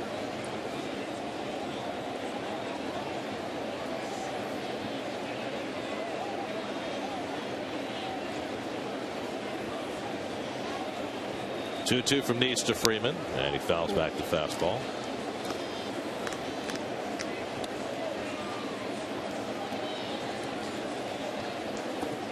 Martin Prado waits on deck. Jason Hayward behind him. Neese over 90 pitches now, working in the 6th inning. And Freeman fouls off another one.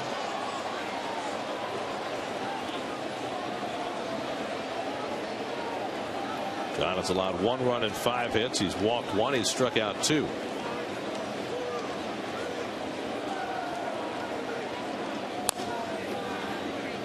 And Freeman making him work that much harder.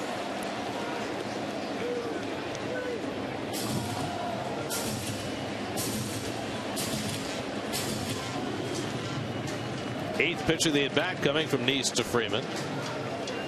And the curveball lifted to left, and over comes Bay to retire Freeman, 1 away. So as we start our path of looking at each Met player individually, I guess we'll start at the beginning, and that means starting with David Wright, who has had himself a wonderful year despite a second-half drop-off. Started with that big home run in Philadelphia after he had broken his finger, and he never seemed to let up for the first half of the season, having his best defensive year as well.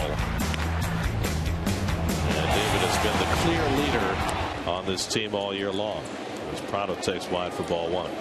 Here you see some of the numbers. He's got an option for next year at $16 million. At age 29, he's right at the top of the charts in virtually every Mets offensive category for a career. Yeah, won't turn 30 till almost the end of the year.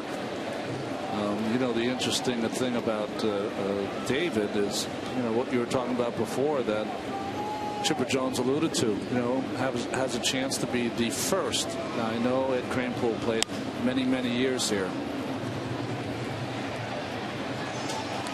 but he has a chance to be the first really Met player, homegrown, to have an entire career here and own every single record, and he owns most of them already. Well, you know, he's been a fixture over there to the left side of that infield, anchoring that hot corner, and you know, his defense, to me, that has been the upside. His defense has been solid, the best defense he's played. It's hard to give up a player that plays both sides of the field. I know there's financial considerations. $16 million is a lot of dough, and a little chin music after the home run there. Interesting. I just think that David gets worn down mentally. He just needs a little more help in that lineup. Lots just asked of him. I think with Ike's resurgence here in the second half, that's someone that can hit behind him. But another bat in the lineup. And remember, the first half, Gary and Ronnie, we always talked about, and you see today's first baseman. It's a pretty good list right there. That's on base plus slugging, which is probably the best measure of offensive prowess, second behind Beltre in the major league. Hayward thrown out by Murphy. 1-2-3 inning for Neese, his second of the night. We'll talk more about David Wright when we come back. 1-0.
Mets has grounded out and walked 0 for 1.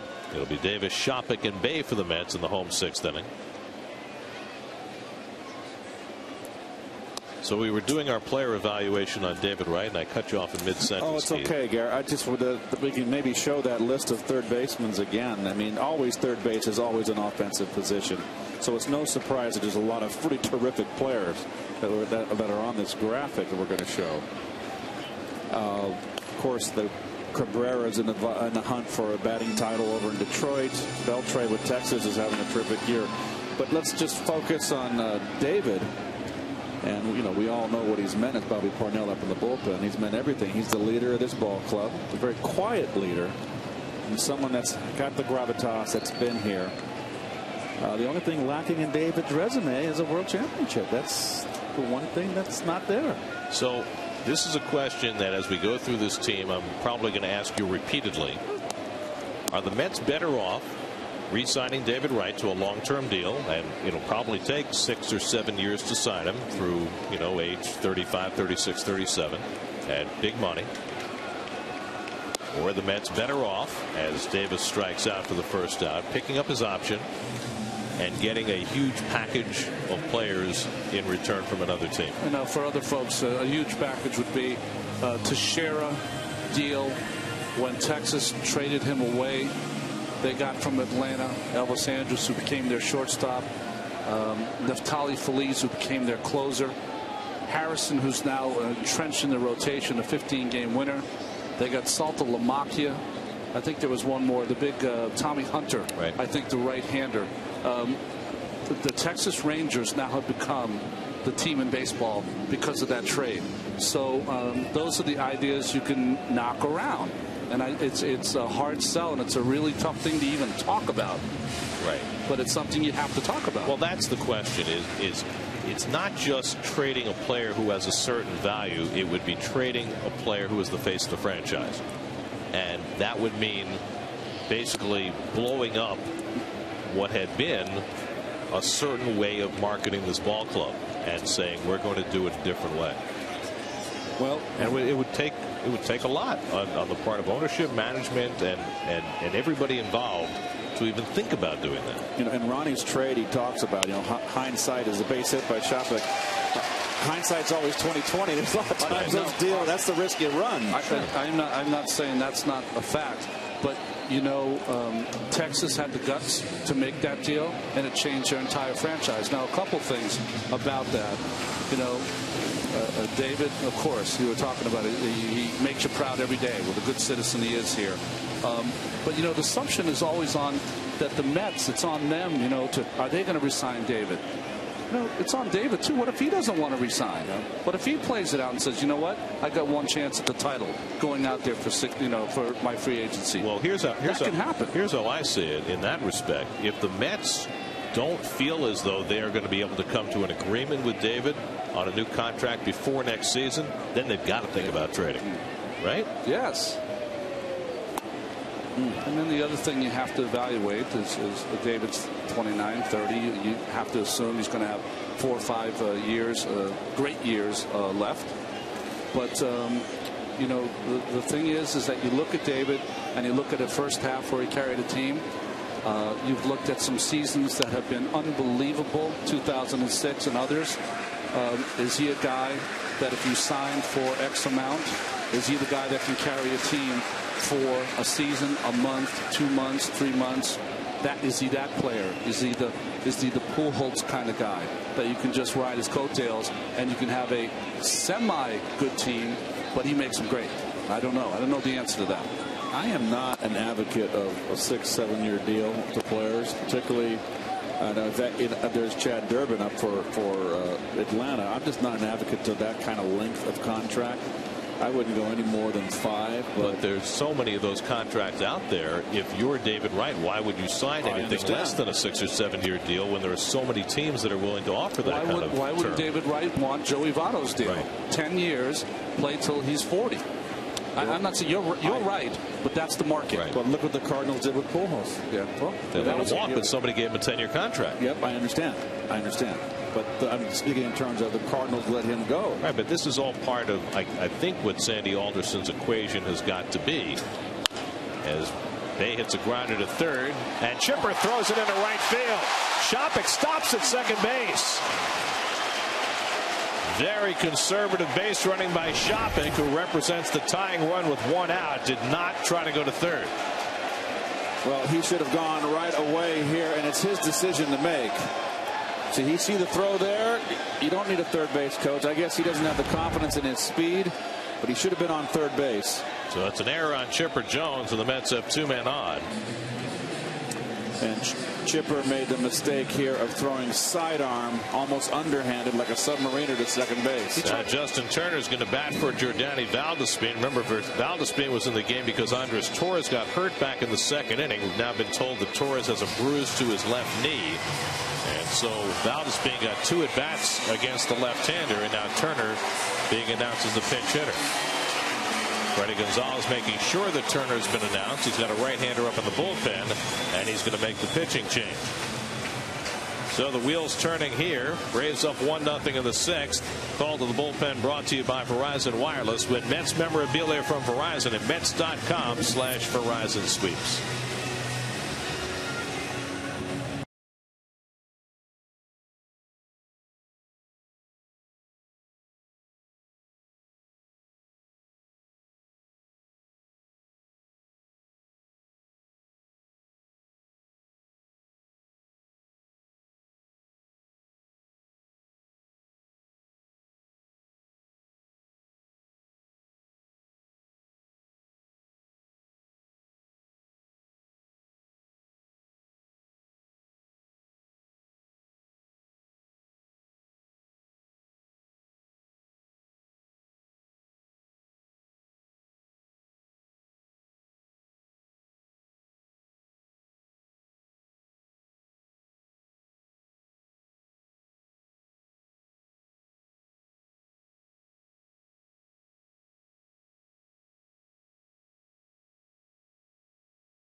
Well, Durbin's an interesting find for the Atlanta Braves. You know, they started the season with Livan Hernandez to eat up some of these outs in the middle of games to save their quality relievers, and Durbin's done a good job so far. And Durbin started the year in spring training with the Nationals and was released at the end of spring training. By then didn't make the ball club. So Luis Avilan up in the bullpen for the Braves. Lucas Duda's come out on deck to bat for Nice. Bobby Parnell getting ready in the Mets bullpen.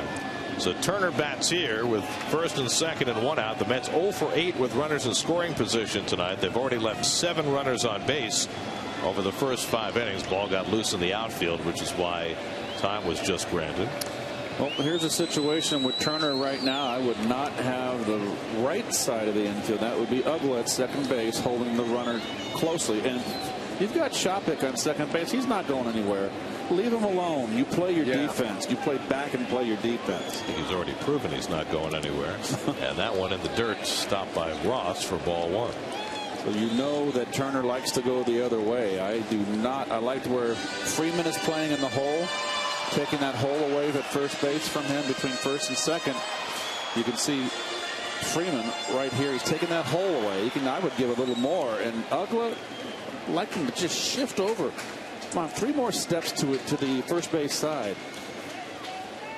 Turner has a base hit in his only career at bat against Durbin, and he's now ahead of the count 2-0.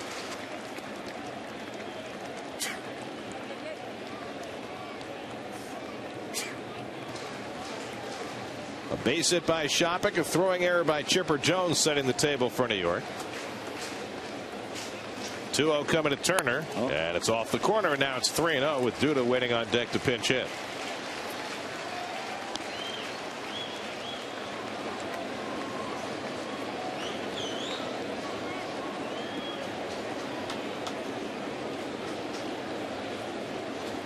And Turner takes a strike.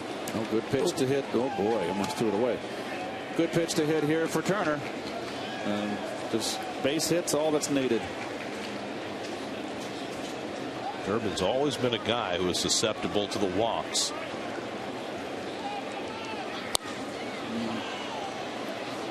Hard cutter, Keith, huh? Yeah.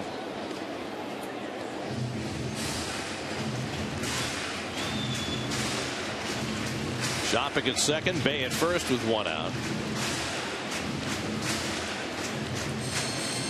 That cutter just kind of took the top of the bat off, splintered the top of the bat, so new lumber for Turner.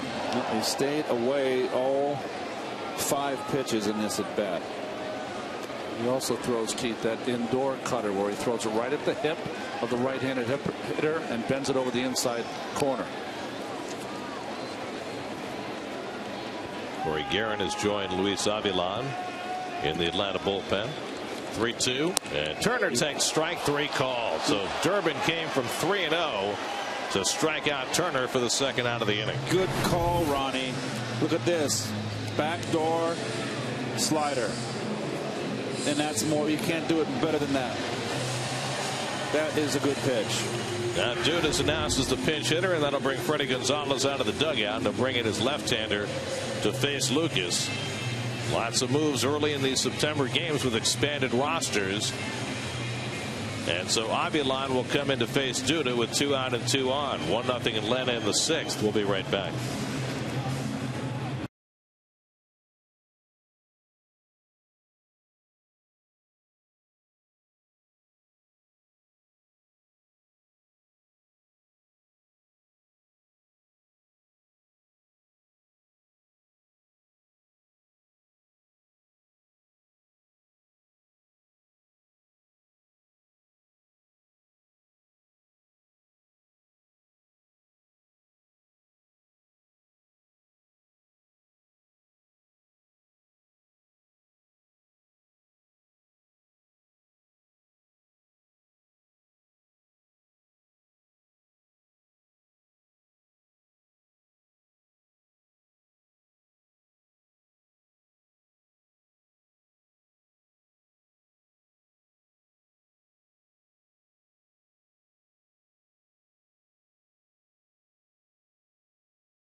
Line comes on for the Braves. His last 2 appearances, he's been asked to get 2 outs, all of them by strikeout.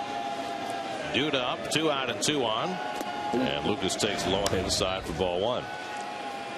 And with the left-hander coming in the game, Lucas Duda consulting with Dave Hudgens about the scouting report. Well, all I'd want to know as a hitter is what's the movement on his fastball? Yeah.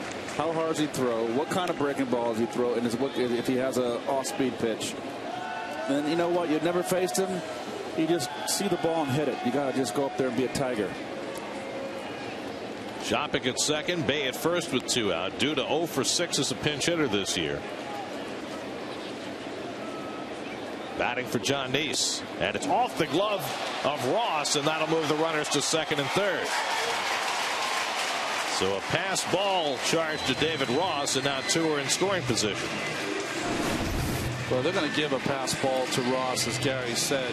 But you know what? As a catcher, you're looking for your pitcher to at least throw it in the vicinity of the plate, not in the other batter's box on 2 fastballs. One bounced, and one's 3 feet outside.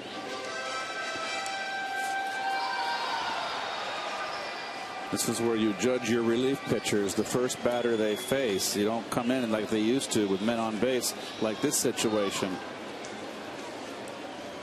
2-0 now to Duda with 2 in scoring position, and he pulls one down to first, and Freeman's got it, and that'll end the inning. So the Braves go to their bullpen early and get a couple of big outs. Still 1-0 after 6.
Plays center field for the Mets as we go to the 7th, and Bobby Parnell will pitch in the 7th. Well, it's been a good second half for Bobby Parnell since he was not the closer.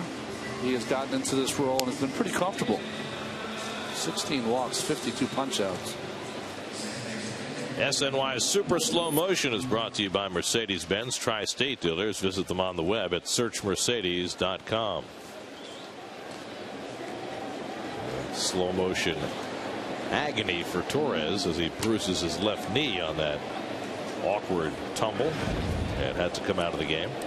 Dan Uggla will lead off for the Braves in the 7th. So Atlanta continues to do very little hitting, and yet they've won back-to-back 1-0 games, and they're up 1-0 again today.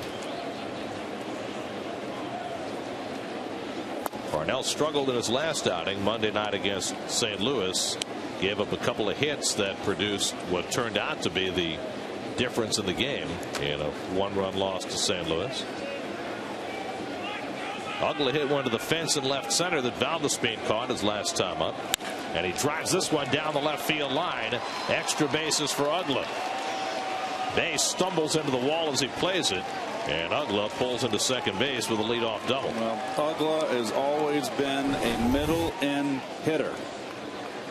He is always, he never gets cheated. He wants that ball middle in, and he's always trying to jack it out of the ballpark. There's Henry Mejia, another September call-up, getting ready in the Mets bullpen. David Ross, the batter, will have a pinch hitter behind him. Would you think about bunting with Ross? Well, you're struggling for runs. You can certainly do it. Yes, you could certainly do it. Can Ross bunt? I don't think so. I wouldn't do it. I'd let Ross swing the bat. He's a Met killer. Nope, he's got a bunt. He's playing. This is we're down the stretch here. Shopping throwing behind the runner, but he throws it away. Well, they had the runner Uggla hung out to dry, and Shopik's throw tailed and went beyond the reach of Cedeno, and Uggla winds up at third. Well, here's a gift right here. You're not sure they're going to bunt. Now he squares around. They got him picked off. Oh, my word. So that's a break for the Bravos. Huge break.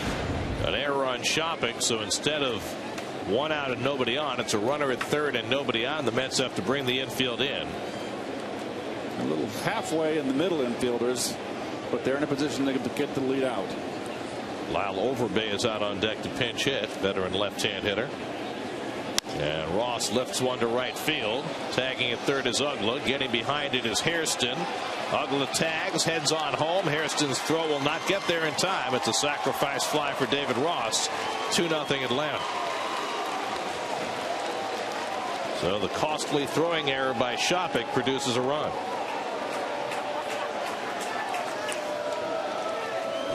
Well, not a strong throw by Hairston. Doesn't have a very good arm. And this ball just barely gets home, easily scoring for Uggla. And that's a big insurance run with this Atlanta bullpen deep in a ball game. They are lights out. So now the Braves will switch off. Not an RBI situation, so instead of Overbay, they'll use Jose Constanza, who you remember was the guy who ended Daniel Murphy's season last year on a slide into second base.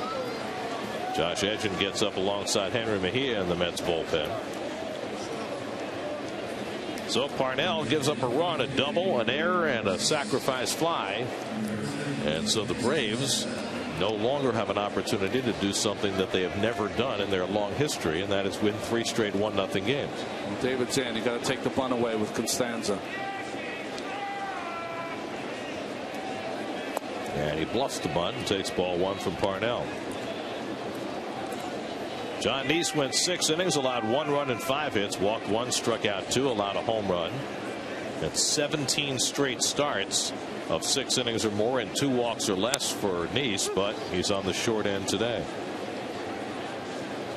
And so it is gone. Johnny Venter's the left-hander. Peter Moylan, the right-hander, up in the Atlanta bullpen. Nice to see him back. That's for the entertainment value of listening to him talk. That's right. Moylan, the Aussie. Michael Bourne waiting on deck.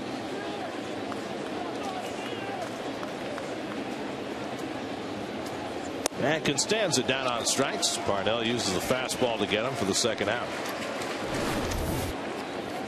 Well, Bobby's throwing hard as usual. I think he's made great gains on his breaking balls, curveball in particular, Ron. And really, this is, if he gets Bourne out, it's going to be an unearned run. Really, the inning should be over. So 2 out and nobody on for Bourne, who has flied out, walked and singled to right, 1 for 2. Braves 2 runs, 6 hits. The Mets with no runs and 5 hits. Each team has committed 1 error. And Bourne slashes 1 foul. I think when Bobby looks at this tape after the game tomorrow, whenever you look at it, you'll probably think about pitch selection to Uggla. 2 straight fastballs inside. listen, you can question every pitch, and I'm not questioning the pitches he threw. I just think that Uggla, when he is slumping, there's only one side of the plate that he can hit from, and that's middle of the plate in. He cannot cover away when he's slumping. Your little flamethrower, 96 miles an hour. 2-1 to Bourne. You see, Washington has got back into that ball game in the 7th. 3 runs in that 7th inning for Washington. 6-5 Miami.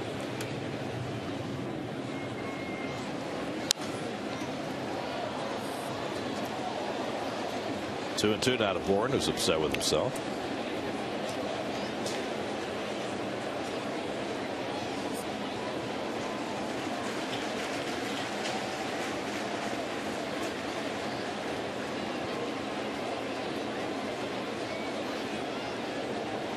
Shopping setting up inside, and Parnell misses with a breaking ball, and it's 3-2.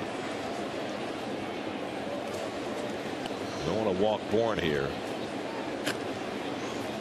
Lee's leading base stealer. 2 out and nobody on.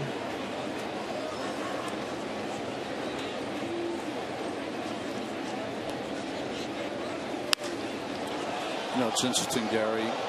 When Bourne was with Houston, not a very good team, not a lot of power in that lineup.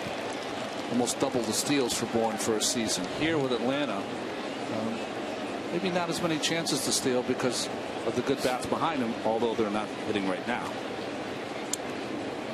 Again, the 3-2, and he lines one to left, and on comes Bay to grab it, and that retires the side. But the Braves pick up an unearned run. 7th inning stretch, 2-0 Atlanta.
New York Mets baseball on SNY is brought to you by Burger King. Come play family food where every game piece has a prize. By Bank of America. And by Buffalo Wild Wings. Tune into Beer Money on SNY, presented by Buffalo Wild Wings, your home for wings, beer, sports. Johnny Venture's on to pitch for the Braves as we go to the bottom of the 7th. Well, 85 appearances last year. He went on the DL this year in July for about 3 weeks with a left elbow impingement.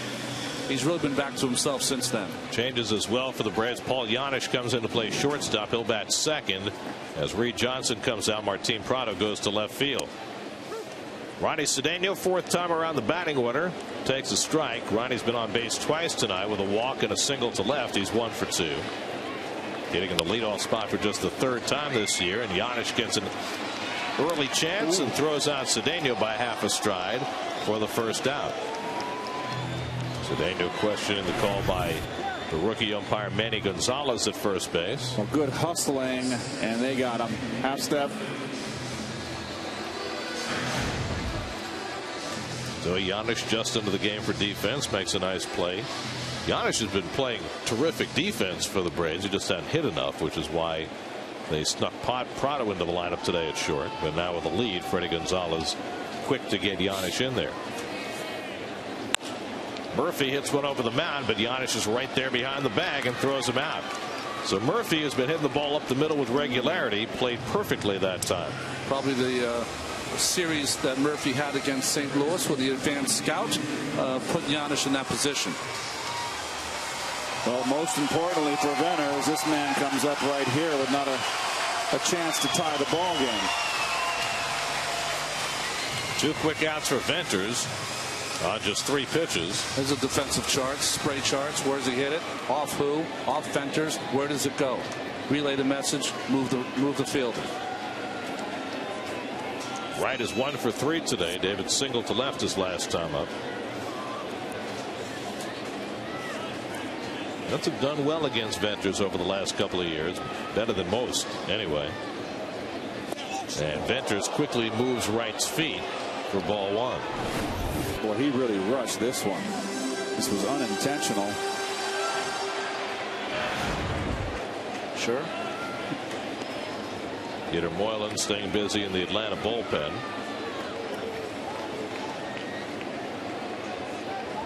And Wright takes one the other way, but Hayward is right there, and that retires the side. 5-pitch inning for Johnny Venters.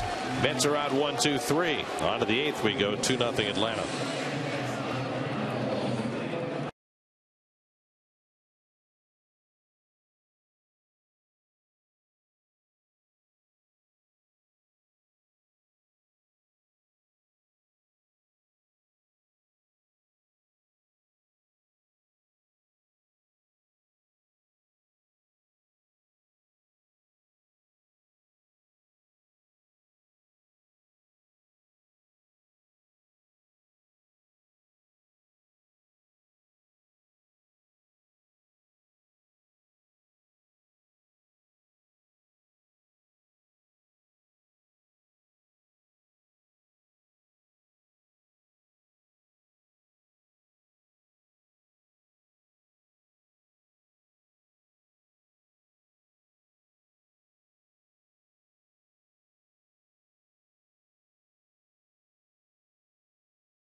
The series with the Braves continues. Kids go free with the purchase of regularly priced tickets.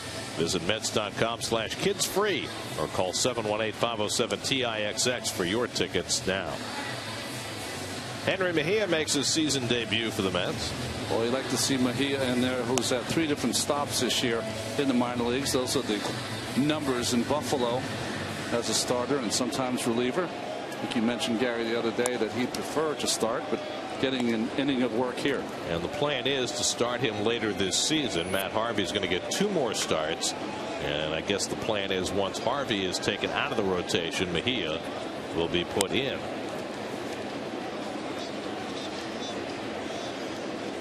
Lyle Overbay will bat for the pitcher. Venters was put in the 2-hole, and Giannis was put in the 9 spot, which was not what we were given initially. So Overbay is batting for Venters, who gets 1 quick inning of work. Overbay was with Arizona when the year began. Let go, signed by the Braves as a free agent, and brought up when the rosters expanded on September 1st. So it'll be Overbay, Chipper Jones, and Freddie Freeman to bat against Mejia in the 8th. Well, we saw plenty of Henry 2 years ago as a 20-year-old, working mostly out of the bullpen.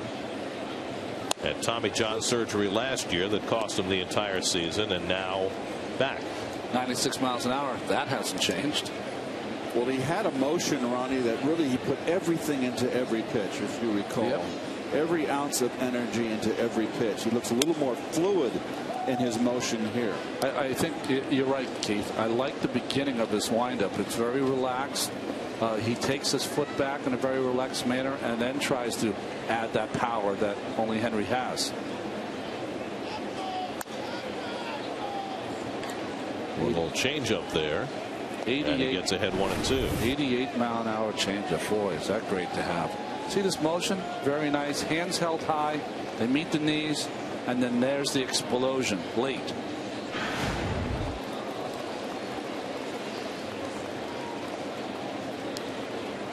Ahead on Overbay 1-2. And he gets him on strikes. 96 on the black. That's the first out in the 8th. It's kind of how Familia started in St. Louis, isn't it? Ball starts in the outside corner, runs. Good job by Shopik framing that pitch. That would be a Cholula flamethrower. I knew there was. You know, the way they're building this bullpen right now with Familia and Mejia and Edgin and Parnell and Carson, we're going to have a lot of Cholula coming down the pike. Nothing wrong with that. There's Chipper Jones batting left-handed for the first time today, 0 for 3. And he takes it wide. I didn't know you were an ad man, Gary. Very good. We need Cholula in that sponsor. We need him. We need to keep him. Well, you got plenty of Cholula candidates now being nurtured on this staff. Slow ground ball for Murphy. And he throws out Chipper. 2 away. So remember. Let's check in with the studio. Chris Carlin standing by for this game break.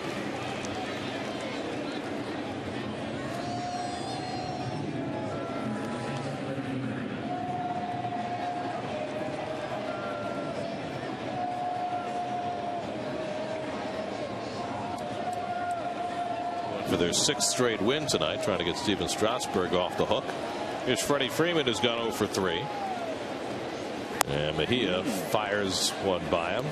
0-1. Splitter? Yeah, I think he throws a splitter, does he? Oh, no, that's his changeup. It's just a different kind of 3 fingers on top of the ball, and he turns it over. Well, I've always liked his stuff. And if he throws like this, he's going to be just fine. The idea is going to be, do you start him or do you put him in the bullpen? Well, he's made it clear what he wants. He wants to be a starter. Slow ground ball. Murphy waits on it. A very easy inning for Henry Mejia. Strikeout and 2 ground balls in his first big league inning of the season. 2-0 Braves in the 8th.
now thrown 26 consecutive scoreless innings, and Eric O'Flaherty will try and keep that going. Well, he's been a big part of that bullpen. Interesting for you folks watching at home. It's always been, well, I shouldn't say always, but the last couple of years it's been O'Flaherty then Venters. It's Venters and O'Flaherty now, because O'Flaherty hasn't given up a run since mid-July. Well, left-handers hitting only 100 against O'Flaherty. Right-handers almost 340. Hairston, Davis, and Shopik up against him in the 8th. Mets have had plenty of chances tonight. They've left 9 runners on base through the first 7 innings. Hairston is 0 for 3, lined out to short, flied out to center, and grounded into a fielder's choice. And O'Flaherty misses high for ball 1. O'Flaherty, the 5th Atlanta pitcher of the night. Paul Maholm went the first 5 1/3, allowed no runs and 5 hits. Chad Durbin and Luis Avilan each got an out. Johnny Venters worked a 1-2-3 7th. Frank Francisco up in the Mets bullpen. And Hairston takes a rip. A ball and a strike. We had mentioned earlier that the Braves now have lost out on their chance of winning 3 straight 1-0 games, which they'd never done before. What I didn't tell you, which I didn't know until a moment ago, and Bob Waterman emailed me from Elias, is that the last time a major league team won 3 straight 1-0 games, the 1917 St. Louis Cardinals. Wow. 95 years since the team won 3 straight 1-0 games. In fact, their 17 Cardinals were one of only 2 teams in Major League history ever to do it. The 1909 White Sox won 3 straight 1-0 games. So even back in the dead ball era, it was uncommon. Hairston out on strikes. Ross makes the toss. 2-3 put out. And that's the first down in the bottom of the 8th. Bob is not here tonight? Oh, he's here. Oh, he emailed you. He texted you here? He can email all the way from the press box to our broadcast. I'm glad to hear that. I was hoping I was worried he might be ill again. Oh, no. He's okay. Oh. He bounces back faster than anybody I know. Here's Ike Davis. I go for 2 and a walk tonight.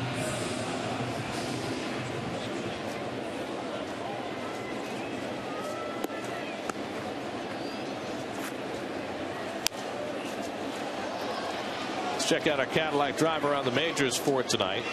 Strasburg went just 3 innings tonight. The Nats down a run as they play in the 8th inning. Evan Longoria homered. Michael Young tied it. Rays and Rangers tied up as they go to the 9th. And the Yankees built a 7-0 lead, but home runs by Adam Jones and Robert Andino have cut it to 7-4 Yankees as they go to the 9th in Baltimore. You know, we had that list of third baseman's comparable with David Wright. Because he's been injured, we left off Longoria, but he belongs on any list you talk about elite third basemen in baseball. And then the other piece, which of course isn't included in OPS, is the fielding aspect of it. And right now, nobody's had a better fielding year than David Wright. I don't know if he's going to win the Gold Glove this year, but he sure deserves to. I'm in your camp. Beltray in the American League, hands down. He can hit home runs on his knee, and he can throw from his knee. He can throw backing up. It's like moonwalking and throwing. Just off the plate from O'Flaherty, 2-2 to Davis with Kelly Shopik on deck.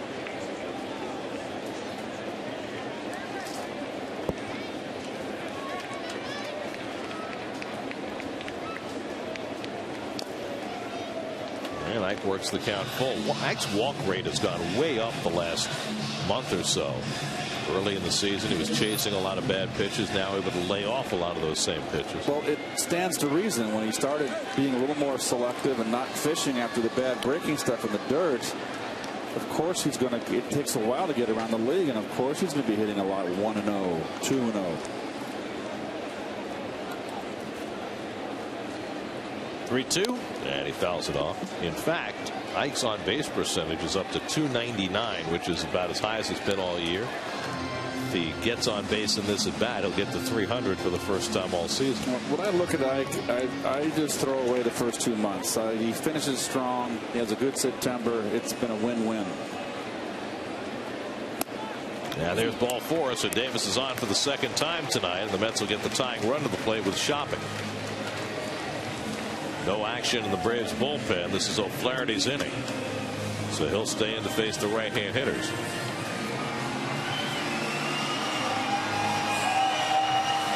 The Mets and the Giants have thrown the most shutouts in the National League this year. They each have 12. The Braves are one behind with 11 and seeking their 12th tonight.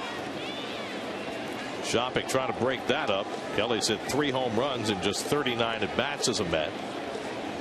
Facing O'Flaherty with a man on, and he fouls off the first pitch, 0-1.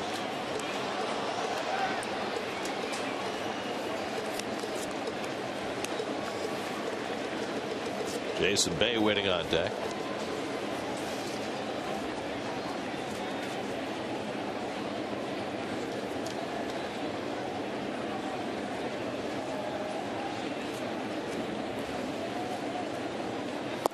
And Shopping takes off the plate.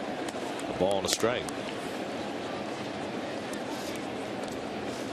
Eric O'Flaherty, who began his career with Seattle, often overlooked when they talk about this Braves bullpen with all the focus on Kimbrel and Venters, but he was as effective as anybody in baseball last year and again this year.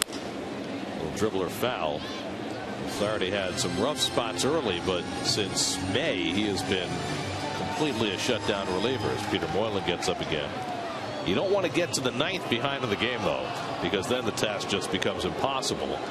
The way Kimbrel has thrown this year. Well, not impossible, but very, very difficult. Close. Well, unless you have Eric Kratz. Right, exactly. Kratz hit that tying home run against Kimbrel. Kimbrel is as good as it gets. Well, he's having an historic year. Here's the 1-2, and Shopping takes one at his feet. 2-2. Kimbrel's averaged 16.5 strikeouts per 9 innings, which would be a record. But it's only barely the best in the league because Aroldis Chapman has struck out 16 every 9 innings. Well, coming off a 4-out save last night, didn't he? 4 strikeouts, 21 hits, and 51 in the 3rd innings. You think they'd hold him out tonight after that 4-out save? Here's the 2-2, and Shopping pops it up. Hayward coming into shallow right field to call. And puts it away for the 2nd out. Let's check in with the studio with Gary Apple to see what's coming up tonight on Geico Sports Night. Gary, thanks so much. Coming up tonight, going to hear from Reggie Miller, the Nick Killer inducted into the Hall of Fame, and Rex Ryan says no more guarantees. What's it all about? See it tonight, guys. You know, they never gave the money back after the previous guarantees, so what's the point? Exactly. I misspoke on Kimbrel. That was 2 saves ago. He got that. He's pitched back-to-back days. Here's Jason Bay tying run at the plate with 2 out. Don Roush, Frank Francisco, both up in the Mets bullpen. Bay has walked and reached on an error, 0 for 2 tonight.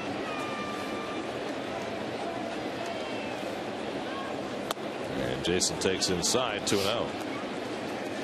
Fred Lewis is hitting in the 8th spot in the batting order, and he's out on deck. Great time for Jason to pop one here. 2-0, we got to get a fastball away, right?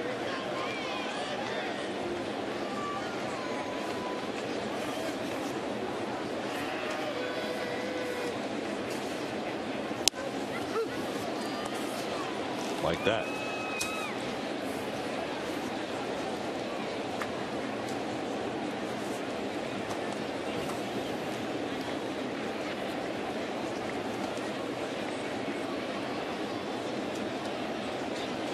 Bay is 2 for 4 against O'Flaherty, and he takes that one on the corner for a strike, and it's 2-2.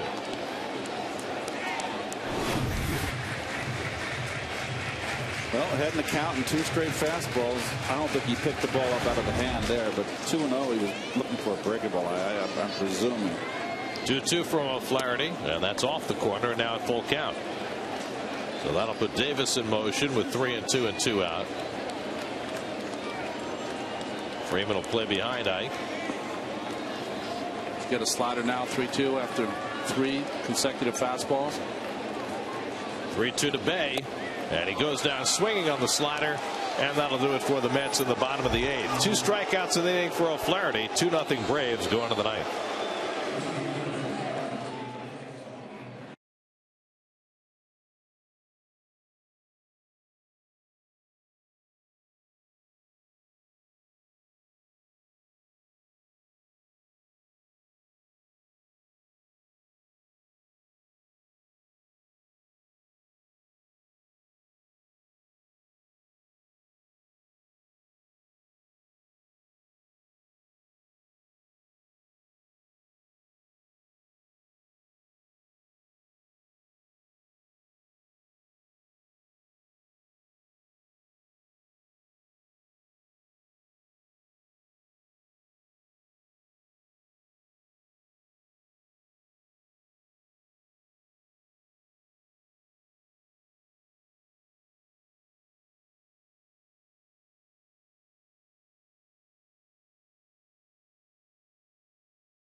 They got the magic.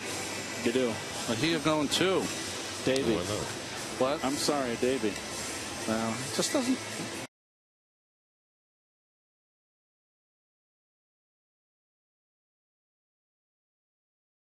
His first big league inning of the season will work the ninth as well. The Nats, who were down big early, just tied up the Marlins 6-6 in the eighth on a Michael Morse home run. They're having quite a season, aren't they? Wow. Martin Prado will lead off in the ninth inning. Prado, who began the game at shortstop, now playing left field. He's gone 0 for 3, 3 fly ball outs.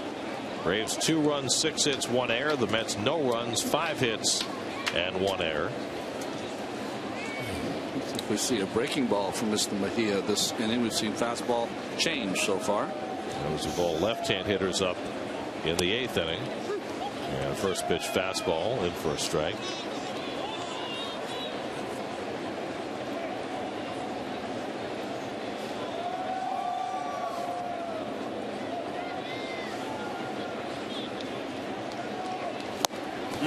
There's your breaking ball. That was nasty. Hammer. This kid has got some great stuff. Look at this. Got that natural cut on his fastball. We've seen the 90-mile-an-hour changeup. Now the good breaking ball.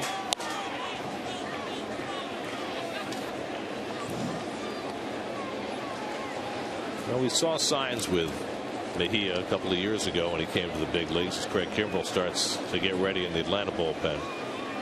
But it was an awkward situation that he was put into. He was 20 years old. He was brought to the big leagues because the Mets needed a power arm in the bullpen. But then he was used very erratically early in the season. And his results were just as erratic as his use. Here's the 1-2. And 97-mile-an-hour fastball is fouled away. Well, Prado first time up today. It went out to right center. Our Home Depot doing more on defense. Nice catch, but a catch that knocked Andres Torres out of the game with a bruised left knee. Just a bit of an awkward spill here, boy, and he just took up some turf and bruised up some knee. Popped up shallow right, and Murphy goes out to call. And Prado retired, 1 away. You know, a month ago, you looked at this Mets team, looked toward next season, and said to yourself, they're going to have to completely remake this bullpen. But now you see what's happened this last month with Edgin and Carson and Familia and Mejia, and you say, well, there's some potential here for the Mets to have a very different looking power-packed bullpen next year. It's going to be an open season for the bullpen spots. A lot of spots are going to be competing, be competitive. Well, I think that's true as far as the starting pitching is concerned as well. You're going to have a lot more candidates for starting roles than you had going into spring training this year. Competition's a good thing.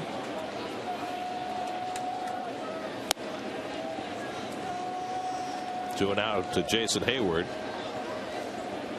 See what happens here. This is a good way to evaluate. 2-0 fastball count.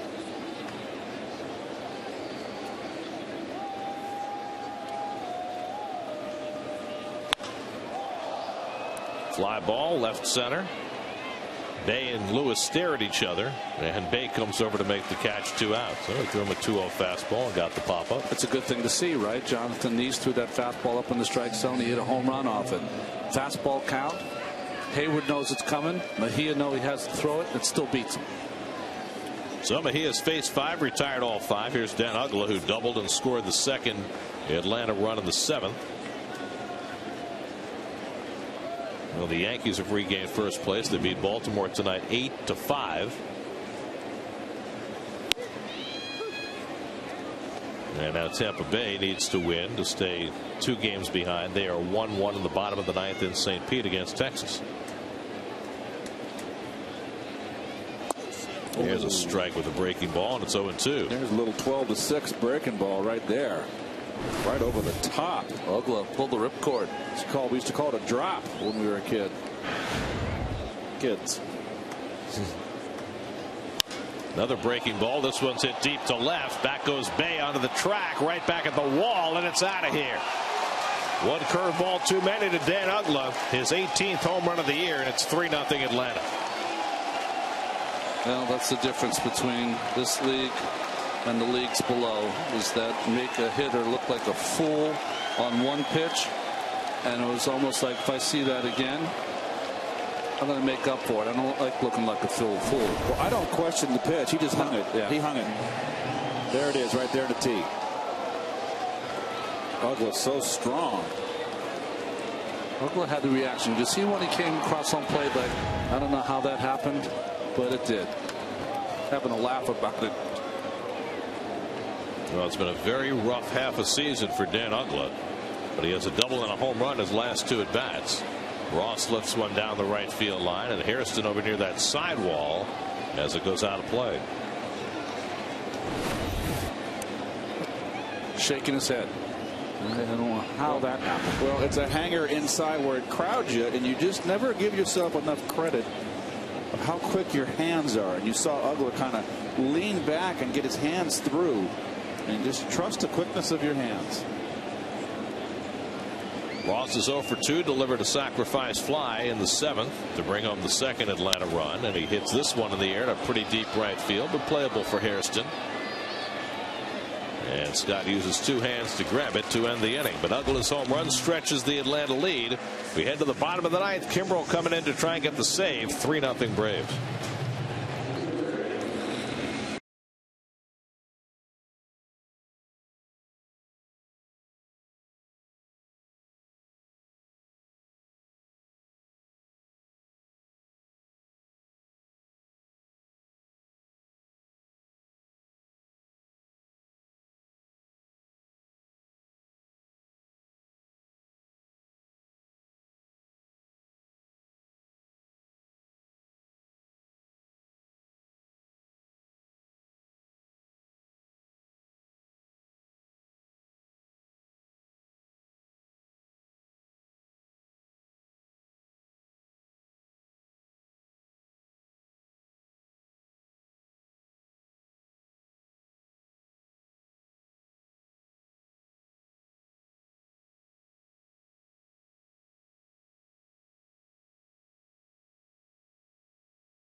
A better 2nd year than his first. Yeah, 46 saves last year. Unbelievable. 34 out of 37, 71 punch outs. And he was in the All-Star game. It took him 7 pitches in that outing to record 2 strikeouts. Fred Lewis, first man up against him in the 9th. Lewis's 2nd at bat as a Met. He grounded out as a pinch hitter on Tuesday night in St. Louis. Lewis, former Giant, Blue Jay, and Red. Signed by the Mets as a 6-year free agent and getting a reward for a nice season in Buffalo. And the left-hand batter takes outside for ball 1. Well, this young man, you can see, can just flat bring it. It's just get set in the box, get a little more crouch, and get ready to dial it up a notch. Mike Baxter on deck to pinch hit, and then Ronnie Cedeno for the Mets in the bottom of the 9th. 10th inning now in St. Pete. Yankees have beaten the Orioles already tonight. 2-1 now to Lewis. Braves using their 6th pitcher of the night. Kimbrel trying to save it for Paul Maholm. The Braves staff has now gone 27 consecutive scoreless innings, trying for their 3rd straight shutout.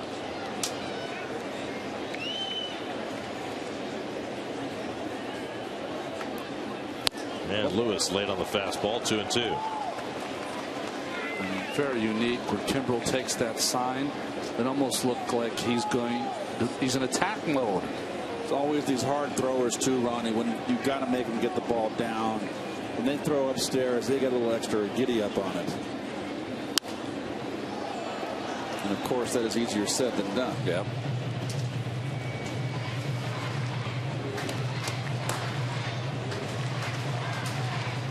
They're the leaders in strikeouts per 9 innings. Kimbrel at 16.5. Closing in on 2 strikeouts per inning. Just amazing. 2-2. And the breaking ball sits high and a full count to Lewis. Almost like he's toying with it. No, he's not going to toy with him here. I don't think he's toying with him. I think he wants to put him away. They want to get a W here. Tim Hudson, Tommy Hanson looking on. Hanson will pitch the Sunday game against the Mets. 3-2 coming to Lewis, and he walked him. And the Mets have life in the 9th inning. 5th walk by the Braves staff tonight. Our next broadcast on SNY will be Sunday afternoon, the final game of this series. Chris Young will go for the Mets. The aforementioned Tommy Hanson for the Braves. 12:30 our coverage Sunday right here on SNY. There's Mike Baxter. Mets need one more base runner to get the tying run to bat.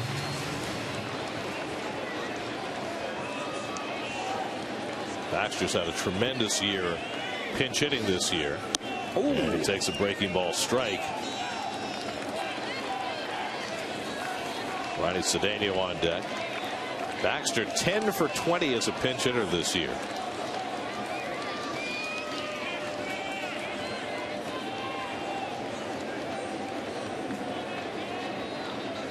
And Baxter drives one deep down the right field line toward the corner.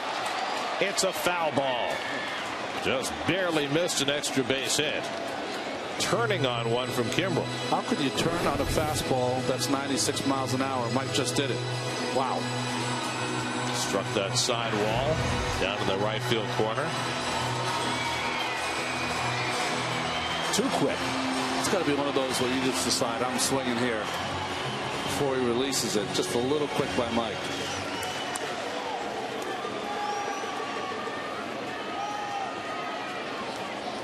Now Kimbrel ahead of him 0-2. Lewis at first and nobody out.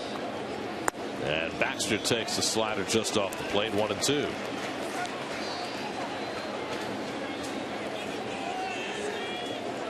Lewis was with excellent speed, but taking no chances here, down by 3 runs. And Baxter foul tips it. Ross hangs on. That's the first down of the inning. He kind of reached back and fired that one, a little something extra on it. And this is knee high and rising. 3rd day in a row for Kimbrel. Still down it up to 98. That was a Cholula. Boy, a flamethrower. Just pops the iconic wooden cap off the box. 1 out and 1 on. Here's Ronnie Cedeno. 1 for 3 and a walk tonight. And the slider.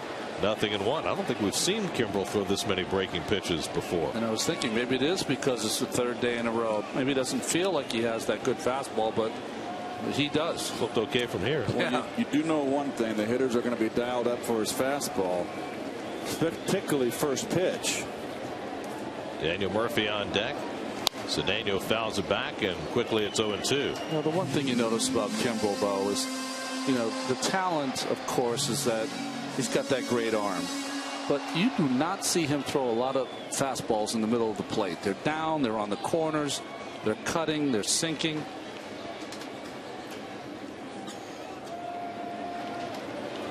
Oh, 2 to Cedeno, and he goes down on strikes. 97 up in the zone. Back-to-back strikeouts for Kimbrel, and the Mets are down to their last out. I know he doesn't throw the same guys, but he's built the same. He's like a right-handed Billy Wagner when I watch him pitch. Well, he gives Billy a lot of credit for his development, as do so many of the Braves pitchers who are around him. So now the Mets are down to their last out, and here's Murphy, who's 1 for 4, singled back in the first inning, and Daniel hits a ground ball right at the shortstop.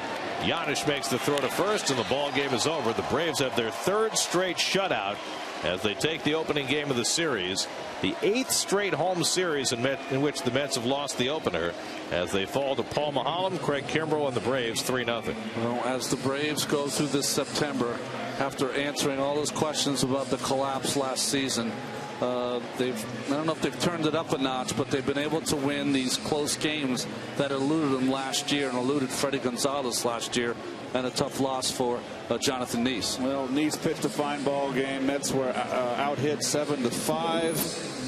Neese, a tough loss there for him, but 2 home runs. Hayward, his 25th, and Ugley, his 18th, both solo. For Neese, his 17th straight start of 6 innings or more, 2 walks or less, but not enough tonight as you look at the Time Warner Cable game summary. Braves win at 3-0. More from Citi Field coming up in a moment.